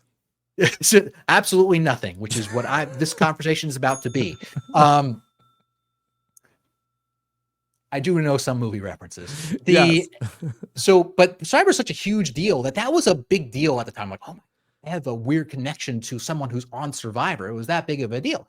And I remember, so I was watching Survivor 2 intently. I'm like, oh, how's Amber going to do? How's Amber going to do? And I remember that I was 14, 15 years old then. And I remember watching, it's like, oh, Amber's not getting a lot of screen time. Maybe that doesn't mean she doesn't win. But maybe that doesn't mean she goes home soon. Maybe in a little bit. I remember I told my friends this hypothesis that I had. And they're like, Christian, you're crazy. How much they show someone matters as to how well they do in the game. Well, now that's conventional wisdom in the EDGIC world, right? What's your confessional count? They measure, right? They measure how much time you're talking on the screen now. Yeah. Do they actually measure like the literal screen time these days? Is that a thing that people do? Yes. No. So I need to catch up on my EDGIC literature. So look, sometimes you're having character moments that aren't in confessionals. So this happens now. So all this is fine to do to catalog. To each their own. You want to measure, so you want to measure whatever's going on in the show and correlate how people do. That's awesome. That's great. I think that what often happens, I think my experience from like being on the show and seeing how the EDGIC people talk about it at times made me like impressed, but sometimes made me cynical about the whole enterprise. And so I think that what I would need to see is something very systematic. Mm-hmm. And there are people just because you apply numbers to something does not necessarily make it a science. And and there are all kinds of enterprises that you could investigate that you don't then say that, oh, this is a science. Like phrenology is the study of bumps on people's heads determining whether or not you have a disease or not, right? You could do a scientific study as to whether or not that's the case. Good news, breaking news, it's not the case, right? but that does not make the fact that you did a scientific study Yeah. on phrenology does not make it phrenology And it in doesn't itself a mean science. that somebody that you spot that has a very bumpy head doesn't mean that that person does not have something wrong with their head. Like, you know. Correct. Yeah, exactly. So there could be something to it in I an don't think individual there's case, supposed to right? be that many bumps. It's way too bumpy. I think there was a story that there's someone who was on a news program and someone saw they actually had a bump on their neck, and like a doctor said that actually is the disease, and actually was, but you know, that's Wow. a different story. But my point, but the way that you would turn it into a science is what do you need is you need a coherent theoretical framework, right? You need a theory, and that doesn't necessarily mean a guess. That means that you have a system that has been hypothesis tested and established that said, okay, here is our established theory of how you would predict placements or outcomes of Survivor. And it can have limitations, right? It doesn't have to be perfect. And there are ways to do this. I mean, like there are scientific theories associated with psychology, and all kinds of other sciences, right?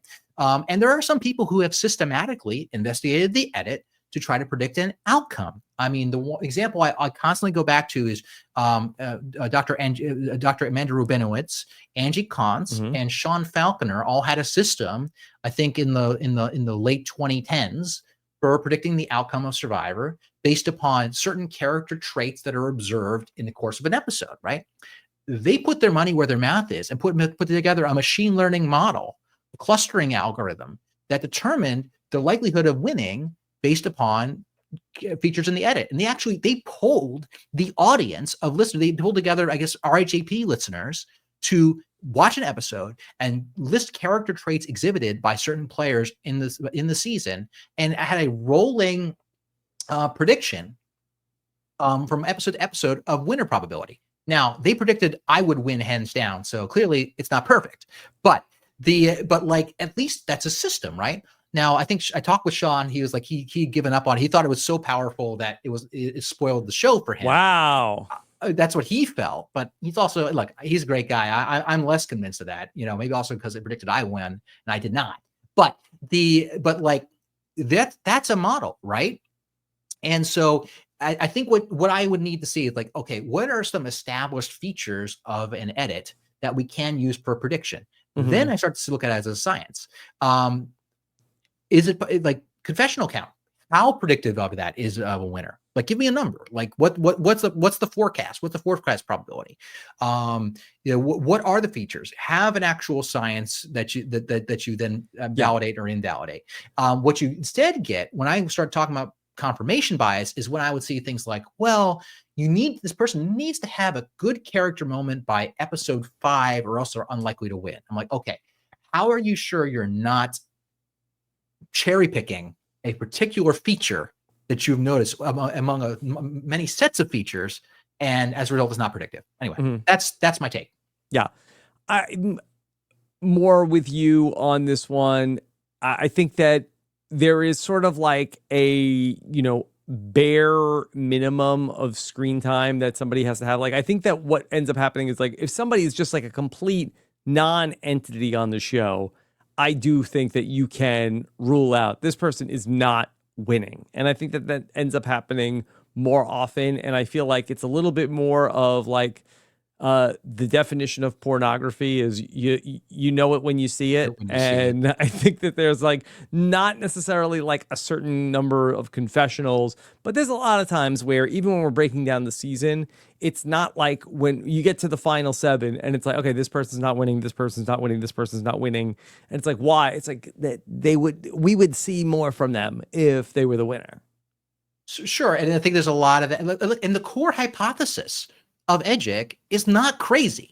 You know, I mean, it's the core hypothesis is that this edit encodes information because the editors know the outcome, right? And they want to present a story that's going to be interesting or satisfying to the audience, which involves the winner. So all this makes sense from a plausibility standpoint. But there are so many things in science in general that make sense from a plausibility standpoint that just don't pan out. And so, like, I think that, and this is something I have not done a deep dive into the modern state of EDGIC in the lead up to this, to be clear.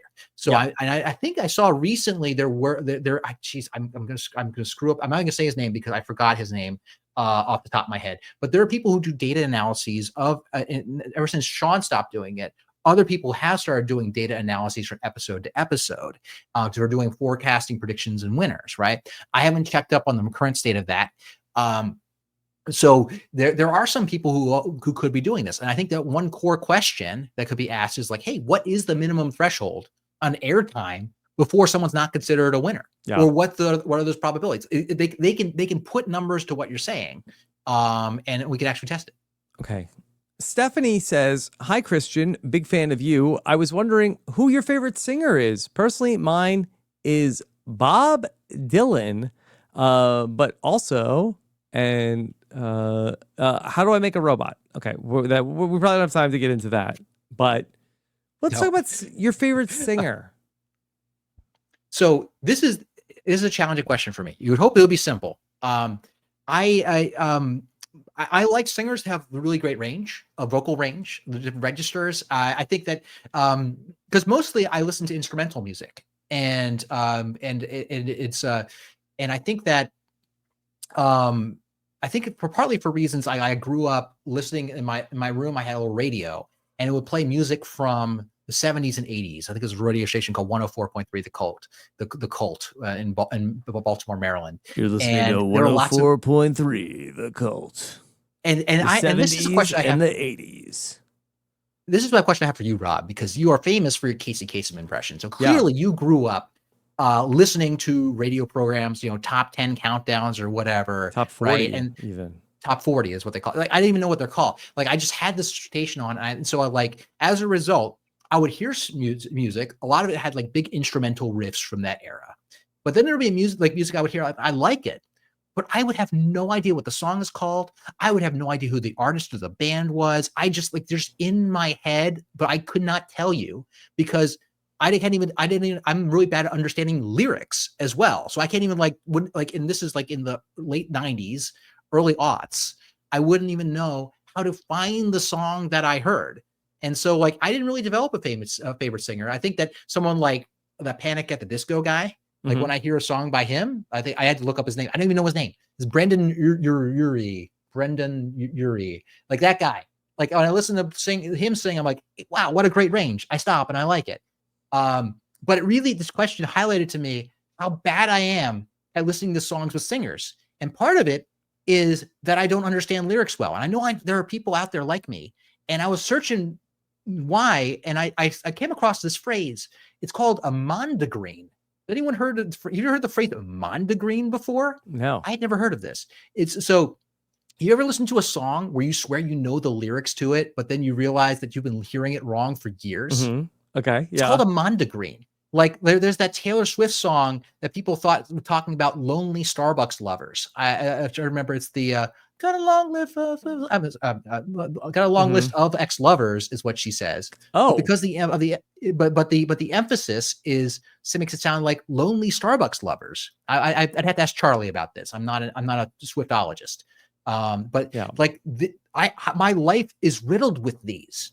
I would hear a song on the radio. I would no idea how to sing it because they would never introduce it. I did not listen to Casey Kasem, who apparently would tell you what the song was. But there's a song I only now know is like Destiny's Child, Ladies Leave Your Men at Home. Ladies Leave Your Men at Home. Ladies Leave Your Man at Home. The club is full of ballers and their pockets are full grown. Yeah.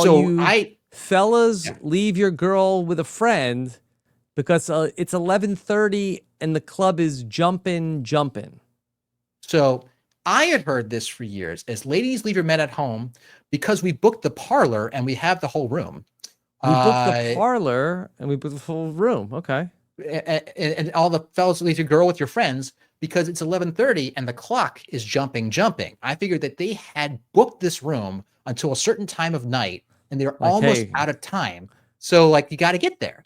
And I completely misinterpreted this song. And people have different versions of this. Like one thing is a Tiny Dancer. Like some people hear Hold Me Closer, Tiny Dancer as Hold Me Closer, Tony Danza. That's a very common one. but I never like, well, I realized like how many mondegreens I had in my Mm-hmm. life. And it's embarrassing when I tell people what I think these lyrics Yes. are. So anyway, so the MONDE green. And so in case you're curious, so that's a Mm-hmm. phrase that exists. Yeah, I feel like that would be a good one for Robin Akiva to go into your favorite misheard song lyrics. Correct. Correct. And Mm-hmm. that's a famous so there are all kinds of famous ones. The Lonely Starbucks Lovers one, I think I remember very vividly and relatively, I think 10 years ago. So Yeah. Okay. I think that'd be fun to explore. yeah, I'd say so. Okay. All right. How about, um, by the way, I just want to recommend to people the Billy Joel documentary that's on HBO Max.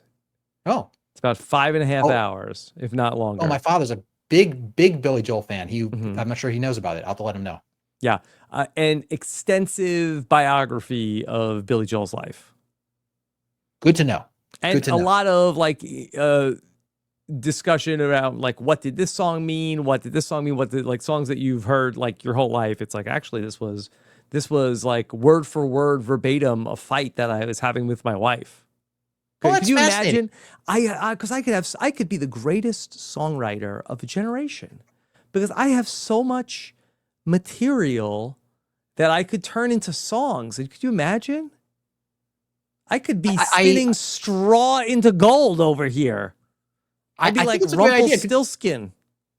You would, and the thing is, people would interpret it, just present it dryly, and people would interpret it If differently. I could Another, just make the melodies, I could turn that, you know, that you said that guy down the street was an a-hole. And I asked you why, and you said because he is, and you couldn't give me a reason. Like if I could just like get the melody behind that. you got the verse chorus. You need the verse chorus verse structure. You got to figure out what the chorus is. I think that Mhm. then you're in business. And these days, people find it courses out of anything. I mean, I remember there used to be like the fad of auto tuning the news. Like there was Mhm. like that people. I think the Unbreakable Kimmy Schmidt actually turned it into like their theme song. Was Yeah. like the auto tuning the news thing. One example I always hit me was Carly Rae Jepsen's "Call Me Maybe." Yeah. I always heard this is crazy. I just met you. This is This is crazy. crazy. Hear my number, call me maybe. All these other boys, the actual lyric is try to chase me. Oh, I thought I they always tried thought to it was date me. try to date me. Maybe I'm still wrong, but I I don't hear know. I heard try to change me. And I'm like, Try to oh, try to change me. change me. Interesting. She's talking about, people are trying to change her from who she Yeah. is. She's reasserting her Do you think it's identity. a Then one day Rorschach test of when it is. like with Taylor Swift, a I wouldn't have to explore, my connections to her family. Um what's the lyric that you heard? All these I heard Starbucks all the lonely Starbucks lovers. lonely Starbucks lovers. Like, does that speak to you at all as like a coffee drinker? I know you're an iced coffee drinker. Are you into do you love Starbucks? I feel like I'm on the psychiatry couch right now. It's like, Yeah. what does this speak to me? It's like I do love my iced coffee, and maybe I am a little. Some days, Rob, I just need to get away from the lab, and I'll just go to a coffee shop, and I'm just a lonely.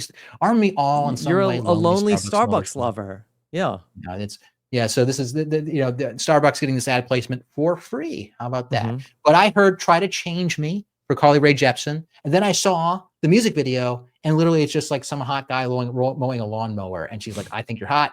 I want to date you," and that's like the story. Hmm.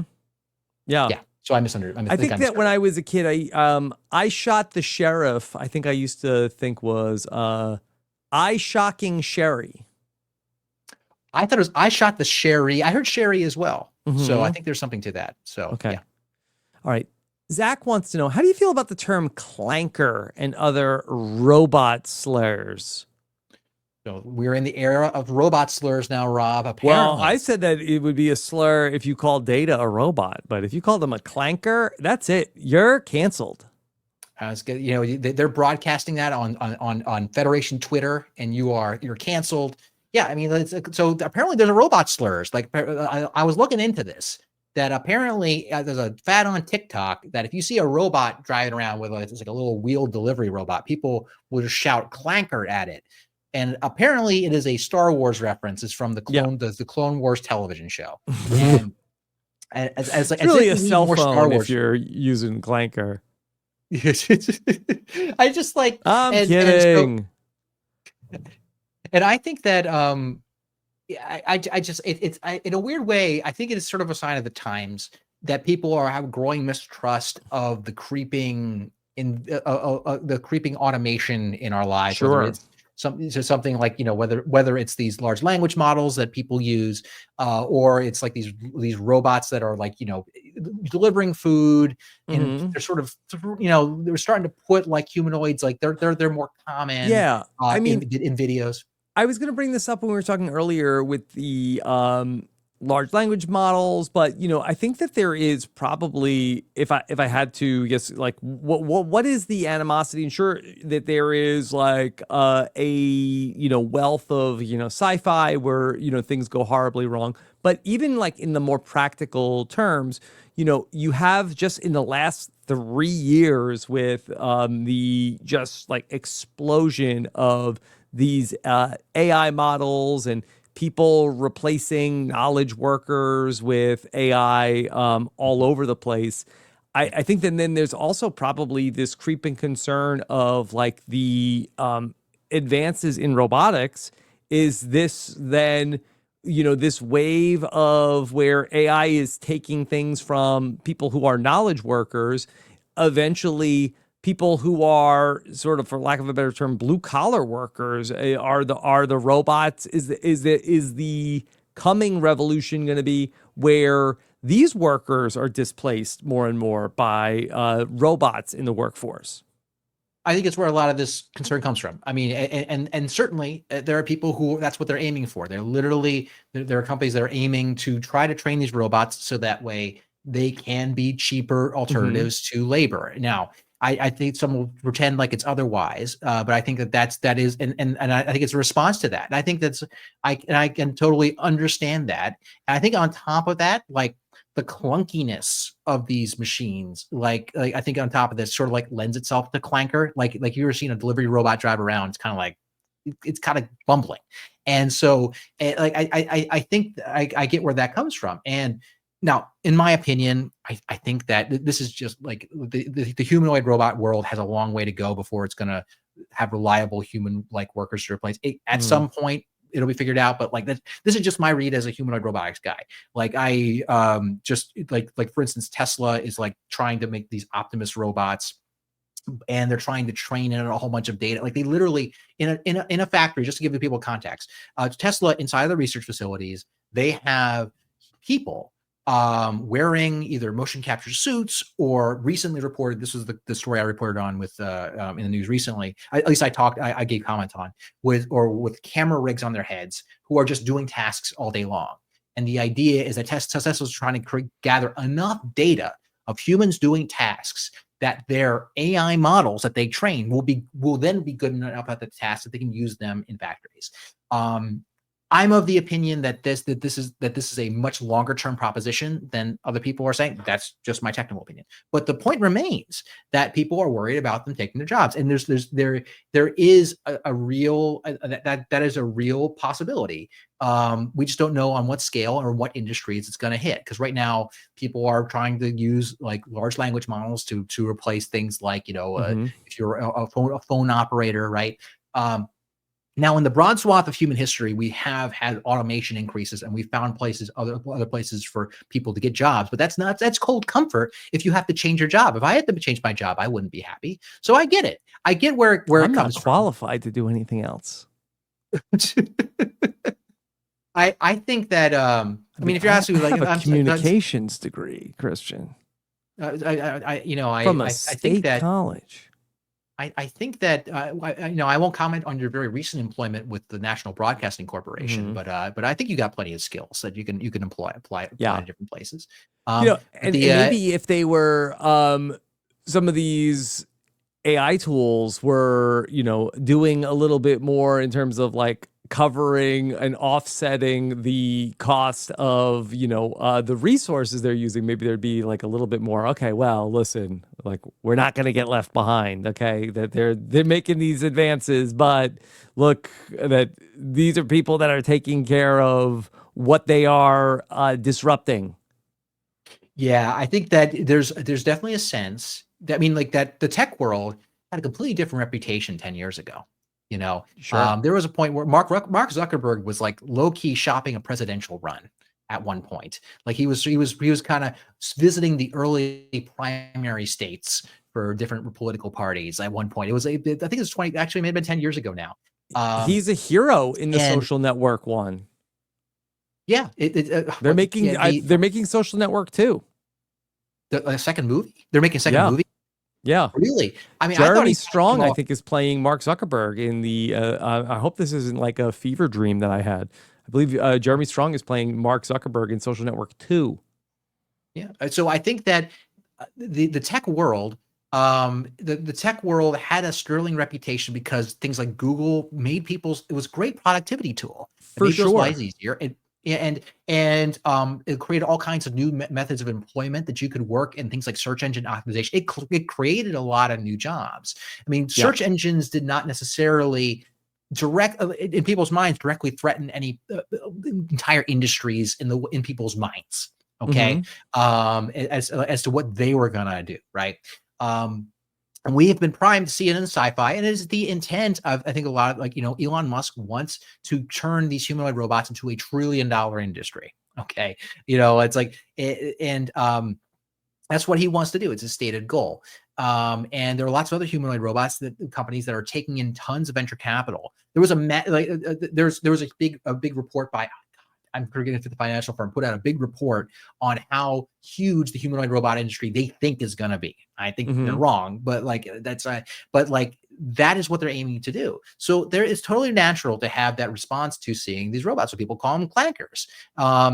Will that term stick? Well, language change, slurs and language change all the time. They change rapidly, but like it won't surprise me to see some new version of this pop up in different forms. The more and more we may see these in our lives.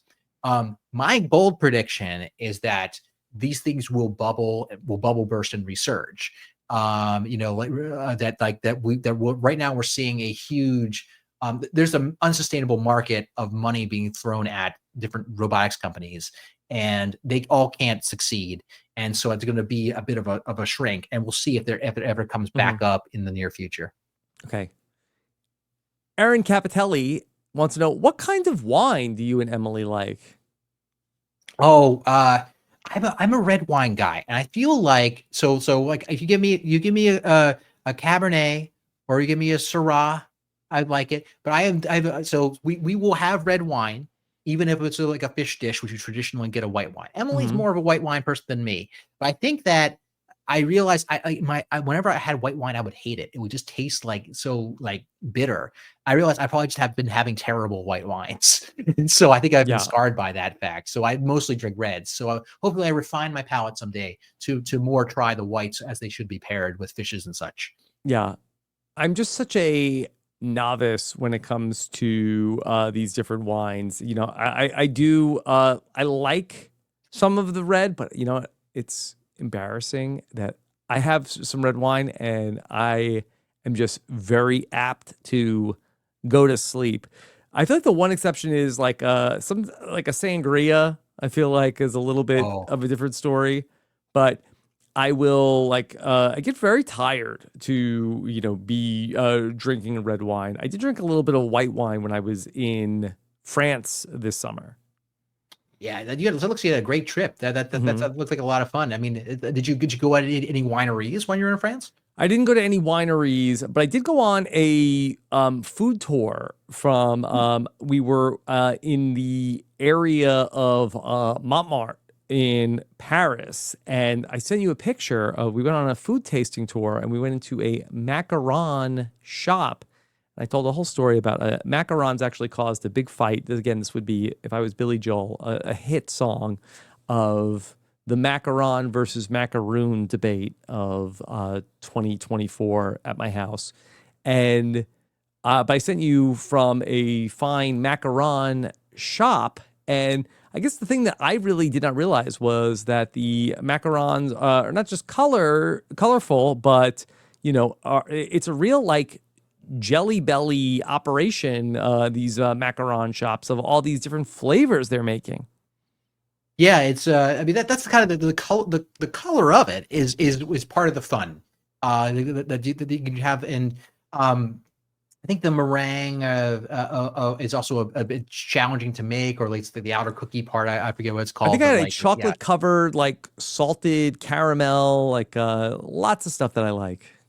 yeah. I mean, they are definitely a lighter flavor. I feel like the people who are not macaron lovers, I feel like they're people who want their dessert to be more overtly sweet Rich. and Yes, that's me. rich, That's rich. Yeah, yes. if you're a rich guy, you're not going to get that out of you could probably engineer a macaron to do it, but that's not really what it's for, Hmm. right? But yeah, it's the like you want to get a good ice cream or something like that, then that's a different story. A macaroon. Now that's rich. Yeah, there you go. So there's so the people who love macaroons, not macarons, it must be a richness thing. I agree. Yeah. Okay.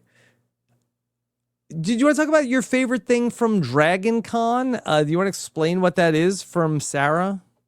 So yeah, so Sarah, I think is thoughtful enough to know that I I'm going to Dragon Con now for the past 3 years. I should be there right now when this is dropping. Yeah, no, I mean Dragon Con's like a big pop culture convention, kind of like a Comic Con. Does it move around or Atlanta, is it in the same place? it's always in Atlanta, always on Labor Day Yeah. weekend. Okay. It's good, it's consistent. That means I know when I can go, and I'm Do you on dress leave this up? term. Yeah, and so I dress up a little bit. I'll like throw on like a Jedi robe. Mostly, I'm basically there for work. I Yeah. show up and because I'm lucky enough that they have me give Hmm. talks there, and they really make you to give talk. I give 3 hour long talks every year Yeah. at this thing, and it's and their slide deck. So I'm there, I'm working. But like I got to play, but they'll do everything from like there are Star Wars tracks, there's science tracks, there's like fantasy tracks, there's even the board games track, Yeah. and that's where the Blood and the Clock Tower is played. And I might have told this story before, but like I went and got to play exactly one game of Blood in the Clock Tower in person, the social strategy game, and one person thought he recognized me from a prior game that he had played, not realizing he recognized me from Survivor, and assumed I was someone he hated, and he vowed to kill me first. Oh So my God. it's yeah. Do you ever Case get of that, Rob? Where mistaken people identity. do you ever get like that like when people recognize you, but they're not sure where they recognize you from, or do people either Oh, just I think you could recognize say, you do as you ever Rob? get that where people just want to kill you? Oh, Um, that's yeah. so yes, I have had that before where I've been like stopped, like, did you go to my college? And then I have to say Yes. embarrassing, like, do you watch the show Survivor? And sometimes I'll be like, no, I do not. Like, I can't help you. Do you happen to It's listen to podcasts? Yeah. that's a challenging one because like you don't want to just like because you know what they probably recognize you from, but you don't want to be the guy that's like, do you watch Survivor? Like you're risking your social life by being that person. Yeah. Like the one time I tried to do that, like I stopped myself before I said Survivor, and they said, I remember you're from the Tallahassee Theater Company. I'm like, Mm-hmm. no, goodbye. Bingo. And so Close. bingo, you got me. So and Mm-hmm. so I got to play Blood in the Clock Tower there. That was fun. Yeah. But like Well, can I one tell thing you that's that really neat. I was Yeah. at Universal Studios, and this is maybe going back like 10 years ago, and the guy comes up to me and he's like, don't worry, I won't tell anybody who you are. I was like, oh, okay. He's like, it's not every day I run into Adam Sandler's brother here at the studio. Like, okay, well, keep that on the DL. Hibbity bibbity. Yeah. Oh man, well, I didn't realize Adam Sandler's brother was a commodity. Is he a known entity, Adam Sandler's brother? I have no idea. I know it's not like Zac Efron's brother. We all know him Yes, all too yes. well. Yeah. Famous, So famous Samsung phone spokesperson. Yeah, indeed. And so, yeah, so I enjoyed that, but I'll tell you, sometimes the science track, like they will have, or I'm not sure if it's an astronomy track, they will have a representative from NASA give like the last year in like NASA, like space telescope Hmm. discoveries. And so that's what I was like, oh, that's a great idea. So I give like the last year in like humanoid robotics breakthroughs. And that was lots of cool videos. And she has like all these cool like space photos and satellite and space telescope photos. And the room is packed when she's in there. Like I have to show up early if I want to get to that talk. So that stuff is cool. The board game stuff is cool. And again, see some of the science talks is cool. And Emily went to go to Klingon karaoke. So I think she enjoyed that. Klingon karaoke. Oh yeah. She's a big Star Trek person. I'm not sure how many people actually sing I in Klingon. yeah, so I know that. Now, do you dress up in Klingon and sing regular, or are you doing the songs in karaoke? I imagine it's got to be an all comers, so it's got to be whatever people can do. So if you people there's English singing in Star Trek And how content, do you say there's got to be lonely just Starbucks lovers in Klingon? I'll have to ask. Emily might know. I don't know. She's more likely to know Romulan. I feel. I'm not sure, but Wow, I that's didn't even know they had the Romulan language that you could I learn. I might just be BSing Rom. I'm not sure if they do, Yeah. but she's more of a fan of the Romulans than she is a fan of the Klingons. I'm not Oh, sure that's what interesting. that says about my wife, but but they have Klingon karaoke, and it's just a place where you get to hang out and just chill out and not just be bustling around the convention and sit in a chair, for the most part. But it's just there's all kinds of wild tracks there. We always joke like there's always the top 10 anime waifus and husbandos track, where apparently someone must go down a top 10 list of their most attractive people they find in anime. I'm amazed at the subcultures that exist. Wow. Okay. I'm not going to be doing that podcast. Not yeah. We'll see. That's one for Akiva, right? Or Danny Bryson. Yeah. Okay. How about we got a question about from Donna. What does the Mars rover tell us? Why do certain people want to go there? Plus, would there be bacteria and viruses that humans could not deal with? So it's just a real quick on the Mars rover. So the part of this question I thought was super good, fun to touch on is the bacteria and viruses on Mars. If we found bacteria or viruses, bacteria on Mars, call the press, because that would be life on another planet. Mm-hmm. So like there's not a concern of sending a person there and catching a disease. If they did, that would be a remarkable discovery, and that person would die a hero. So we send rovers to Mars for signs of life, but also signs of the history of Mars, and perhaps for the possibility of colonization. Now, why would people want to go to Mars? The idea in the long term is that you have a place you put people in case something bad happens to Earth.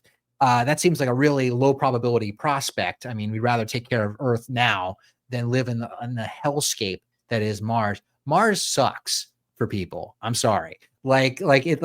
people who think Finally, somebody said it. it's just who. I mean, there are people every time that there's a plan to go to Mars. Like there are people who volunteer. I believe we talked about the Mars One project at one of our previous podcasts, where people it was like a private group that wanted to send a mission to Mars and was taking applicants, and like one man like applied for Mars One, got somewhere through the selection process, but never told his wife. And so, Yeah. that he wanted to go to Mars, and they of course never left. It was a kind of a boondoggle of a project. But the idea, but like, I mean, Mars is a terrible place to send people. I mean, like the closest analog is when we send people to Antarctica. Yeah. Like Antarctica is like, is a beautiful place, but requires constant shipments of supplies. It's hard to live there. People who live there, they work their butts off. Did you check out Stars on Mars? No, I did not check out Stars on Mars. What is Stars on Mars? Stars on Mars. It was on, I think that, I'm not sure if it was 2024 or 2023. It was a show that was on Fox where they sent celebrities, some very nice people. They sent them out to go and live. They were allegedly on Mars, but they were really like in Australia. But they had like William Shatner was the host. This was not intended to trick the celebrities like this? No, they didn't trick them. They knew they were not on Mars, but they were supposed to be doing like Mars training missions. But it was very campy also. I imagine that's a lot. You know, I hear many of these all celebrity reality shows often lean into camp, but I'm not talking to an expert or anything like that. So, Hmm. but I think that's I mean, there was also the Space Cadets TV show back in the early aughts where they did lie to people, tell them that they were to send them into space, and it was a giant prank show. Yeah. But um, but when it comes to Mars, it's like the idea that if you had people there, you could do better science than if you could with robots. Yeah. People are more adaptable, but keeping them alive is very, very difficult. But the mission of finding whether there's any life, even bacteria, is so serious that whenever they want to send a rover to Mars, they take great care to assemble it in a clean room so that way no bacteria ends up on the rover itself, so they don't contaminate Mars with whatever they send there. Not that I'm not sure if it would survive Mars, but they're very careful not to set anything Hmm. that would actually be any biological Yeah. contamination. And I can tell you much more about Mars after you eventually watch For All Mankind. Yeah, look, I have actually resolved myself. I am getting Hmm. Apple TV Plus. I am Okay. getting it. So now that's step one, right? I have to get Apple TV Plus, and then I can watch it. Then you can watch it. Okay. How about, let's see, a couple more with Christian. This is a anonymous one. Dr. Hubicki, do you play any video games at all? If not, could you talk a little bit about your hobbies?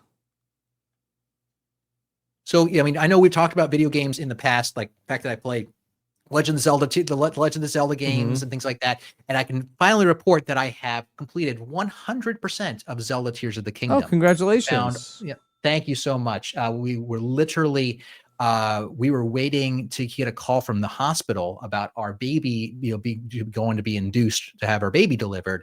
And to keep us calm, we put on Zelda and we're trying to find the last of the things. Like if you play the game, there are these little Korok seeds that you have to go and find. There are literally 1,000 of them in the entire world of Legend of Zelda. And we were waiting to get this call, and I literally find the last one, and we're like, hey, we got it, we're done. And then we get a call saying Yeah, time to go to the hospital. perfect So we wanted to timing. get it What done are you before it playing got this a on, a baby. Switch? Switch. That's a Switch. There's two of the two Switch Zeldas are Breath of the Wild and Tears of the Kingdom, Hmm. and they're huge. And I love when I play video games to complete them 100%. That's just a compulsion that I I get have. that. And Yeah. so as a result, I play relatively few games. I will play these big, when it's a big open world game, I'll try to complete all of it. So I spent the last 2 years on Zelda Tears of the Kingdom. But if I want to play something shorter, I'll play what's called a roguelike game. People in gaming know what that means, but what they are is they are games where they are relatively short. There's some element of them that are randomly generated, like the randomly generated levels, randomly generated enemies, and it's really, really hard. And if you lose, you have to start all the way back at the beginning. So they're like, and what their classic game is, one is called FTL, that really made this very popular. Faster Than Light. It's like a spaceship kind of game where, so you have to build a spaceship, and then you basically go through all these enemies, and you want to get to the end and beat this really hard boss, and you pick up items along the way to make you more powerful, but you probably lose until you actually really know how to play the game. The Binding of Isaac is another one that's very popular. That I enjoy. That's now well over 15 years old. The original one, I forget Hmm. at this point. But another one I'm really into is called Factorio. This one's crazy. I mean, your kids like play Minecraft at They all, don't or play Minecraft that much anymore. They have okay, had their run-ins with Minecraft, but it's a lot more Fortnite, a lot of Roblox right now, yeah, a lot of got it. something called Grow a Garden. Grow a Garden. I'm unfamiliar with this one, but that's but It's Minecraft. You're very familiar. Roblox adjacent, and some of these things are like in the Roblox universe, but they're like different, like they're in some different part of Roblox. Okay. Well, the whole Roblox universe is completely opaque to me. I feel like it's one of the things I have not crossed that event horizon into understanding yet. Yeah, I feel like that there's like from what I understand about it, there is like Roblox is sort of just like the ecosystem, and then there are like different, I don't know if they call them servers on Roblox, of that, Mm, okay, this is this version of Roblox. This is this version of, like, it's on Roblox, but it's a whole different world. I see. Well, so Factorio is a little bit more like Minecraft. Like Minecraft's like about building stuff, right? And the plot Did you see the of movie? Factorio, what's that? Did you see the Oh, I did not movie? see the Minecraft movie. I just know there's something about a chicken jockey. That's all I Chicken know about jockey. Yep. it. The most recent meme movie, as far as I'm aware, but I did Mhm. not see the Jack Black film. But Factorio is more my speed. So like imagine Minecraft, but for engineers. It's like you where you start with nothing and you're supposed to build like a base. And the Yeah. plot is that you're an engineer who has crash landed on a planet and you have to build an entire factory and industry to build a space program to get you off the planet.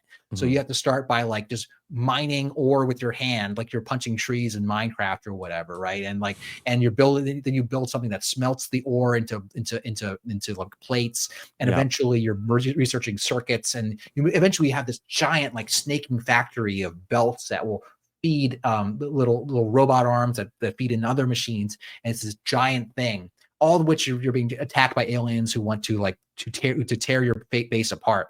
It's Sounds absurd, like and I Stars love on it. Mars. Yeah. Did they have aliens attacking them in Stars on Mars? Was that part of the Sometimes, plot? yeah, that Of course there was. Of course there was. Why did I even have to ask? So I've been in, so I play a little Factorio. But yeah, less William Shatner in it though. Okay. All right. And then let's do one more. Darren wants to know, with spooky season on the horizon, are you a horror film fan at all? If so, are some of your favorite horror films franchises of all time? Thanks.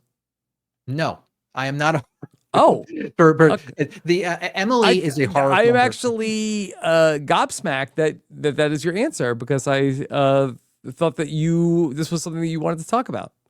Well, it is because I guess I get to talk about all the reasons I am not a horror person and how hard it is for me to watch horror films. And this is at times challenging because one thing that I'll like psychological horror. Like give me Silence of the Lambs. I will watch Silence of the Lambs Okay. where it's scary because of the ideas involved. What I can't stand are jump scares. I Ah, find I have to leave the room. Like if I anticipate it's I can't watch vampire movies because I'm worried at any moment the vampire's gonna just out and bite someone. Like at a moment, like the I like but Emily likes a lot of these things. Like she wanted to watch The Strain, the vampire movie on FX, the vampire show on oh FX. yeah, Um Strigoi. it, the Strigoi and everything. And she liked that show. She was like, you gotta watch it, you gotta watch it. And I was like, and Too I ended up gross. it's definitely not for me, but I stuck through it the whole time. The only way I could is that Emily would pre-watch the episode and she wanted to watch it with me, and she would tell me to leave the room when there was about to be a jump scare. And so I ended up missing about a third of any given episode. And no, it's fine. Like I'm not a big horror guy, it's rare that I like one. Yeah. But nowadays, I'm trying to get into I'm starting to watch more and more robot movies because I'm because I have to I'm giving these talks at these conventions about like robots and movies. Yeah. And some of these robot movies are more horror adjacent. Like and it's like I watched Megan for the first time. I just Megan watched 1 or Megan. Megan 2.0? Megan 1.0, just because I figured I'd start Yeah. with that one. I finally watched Megan 1.0. I was like, you know what? I should start being able to talk about robot movies, and some of these are gonna be horror things. Yeah. So like I had to like white You like knuckle through it? jump scares. It was good. Honestly, there's some good stuff in it. The scariest scene, honestly, was when the robot tries to act like a therapist to a little girl, and I'm like, that's a little too close to home. That's Mhm. too close to reality right now. But they get some stuff kind of presciently right. So it was campy. I'll be talk. I want to make. I had to watch it because I wanted to make sure I had something to talk about in these. I have a talk I give every year called Robot Science or Robot Fiction at Dragon Con, and so I break down a movie and it's like, oh, here's something that's realistic about this robot in this movie. To be Real Steel, like real. By the way, the movie Real Steel with Hugh Jackman could not be more topical with robot kickboxing Yeah. now being a thing. But now I have to white knuckle through all these horror films that happen to have robots in them. Like there's that movie Companion that came out earlier this year, and Companion. it's not really a horror movie, but there's a lot of violence, like bloody violence, fairly early on. And I'm like, I tried to watch it, but I had to click off it. But I got to come back to it because it's a robot movie. But Mhm. anyway, so A weekend anyway, getaway at a remote cabin turns to chaos when it's revealed that one of the guests, a subservient android built for human companionship, has gone haywire. Uh-oh. You watched it? oh indeed. I only the first like 30 minutes. And I'm like, I got to go back to it because I got to finish it because I want to talk about it for this talk I have later this week. But anyway, so that makes horror really hard for me to watch. But like, Emily will eventually convince me. She got me to watch what's the one with Pinhead? Hellraiser. Hellraiser. She got me that. I don't know how she got me to watch that one. I just anyway. That's it. All right. Well, Christian, is there anything else that's on your mind that we didn't get to talk about? I think we got through a lot of stuff today. We had a lot of content, a lot more science questions this time than normal. I feel like that's just like the sign of the times. But I had a good time. Thanks, Rob. Yeah. Okay. Well, we talked about science and policy and nonsense. It was a true embodiment of everything Ask Dr. Hubicki brings to the table. Well, I'm glad to hear that. We try to deliver what people expect. Yes. Okay. And you're going to be at Dragon Con. So if anybody's listening to this last minute, get on over and go check out Christian at Dragon Con. What else are you up to? Oh, it's a busy semester. Even though I'm on leave, I'm really ramping up on my science communication outlets. I'm starting to post some things to YouTube. Starting with some more technical seminars and classes. But like also I really want to start talking more about science in the public, science in movies. So yeah, if you have any ideas, feel free to drop them to me on Blue Sky at Hubicki or Instagram at That's Hubicki. A great hook to get people into something is popular and you could talk about like the science of it. Yeah, and I love doing it. I've been doing it for just on and off for all this time, and now I feel so energized coming back from my travels this summer. I think it's the perfect time to do it. Yeah. Okay. Well, it was such a fun time for me to go through all this stuff here with you. So thank you for carving out the time for us, and hopefully we'll get to be around the Grimoire again sometime soon. Looking forward to it, Rob. Okay. All right. Thank you so much. We'd love to hear your comments about what you thought about all of this. And of course, check out everything else we have going on here over on RHAP, where we're talking about Survivor in America, Survivor around the world, and Big Brother, and so much more right here on RHAP. Thank you for joining us. Take care, everybody. Have a good one. Bye. This is RHAP. We know reality TV.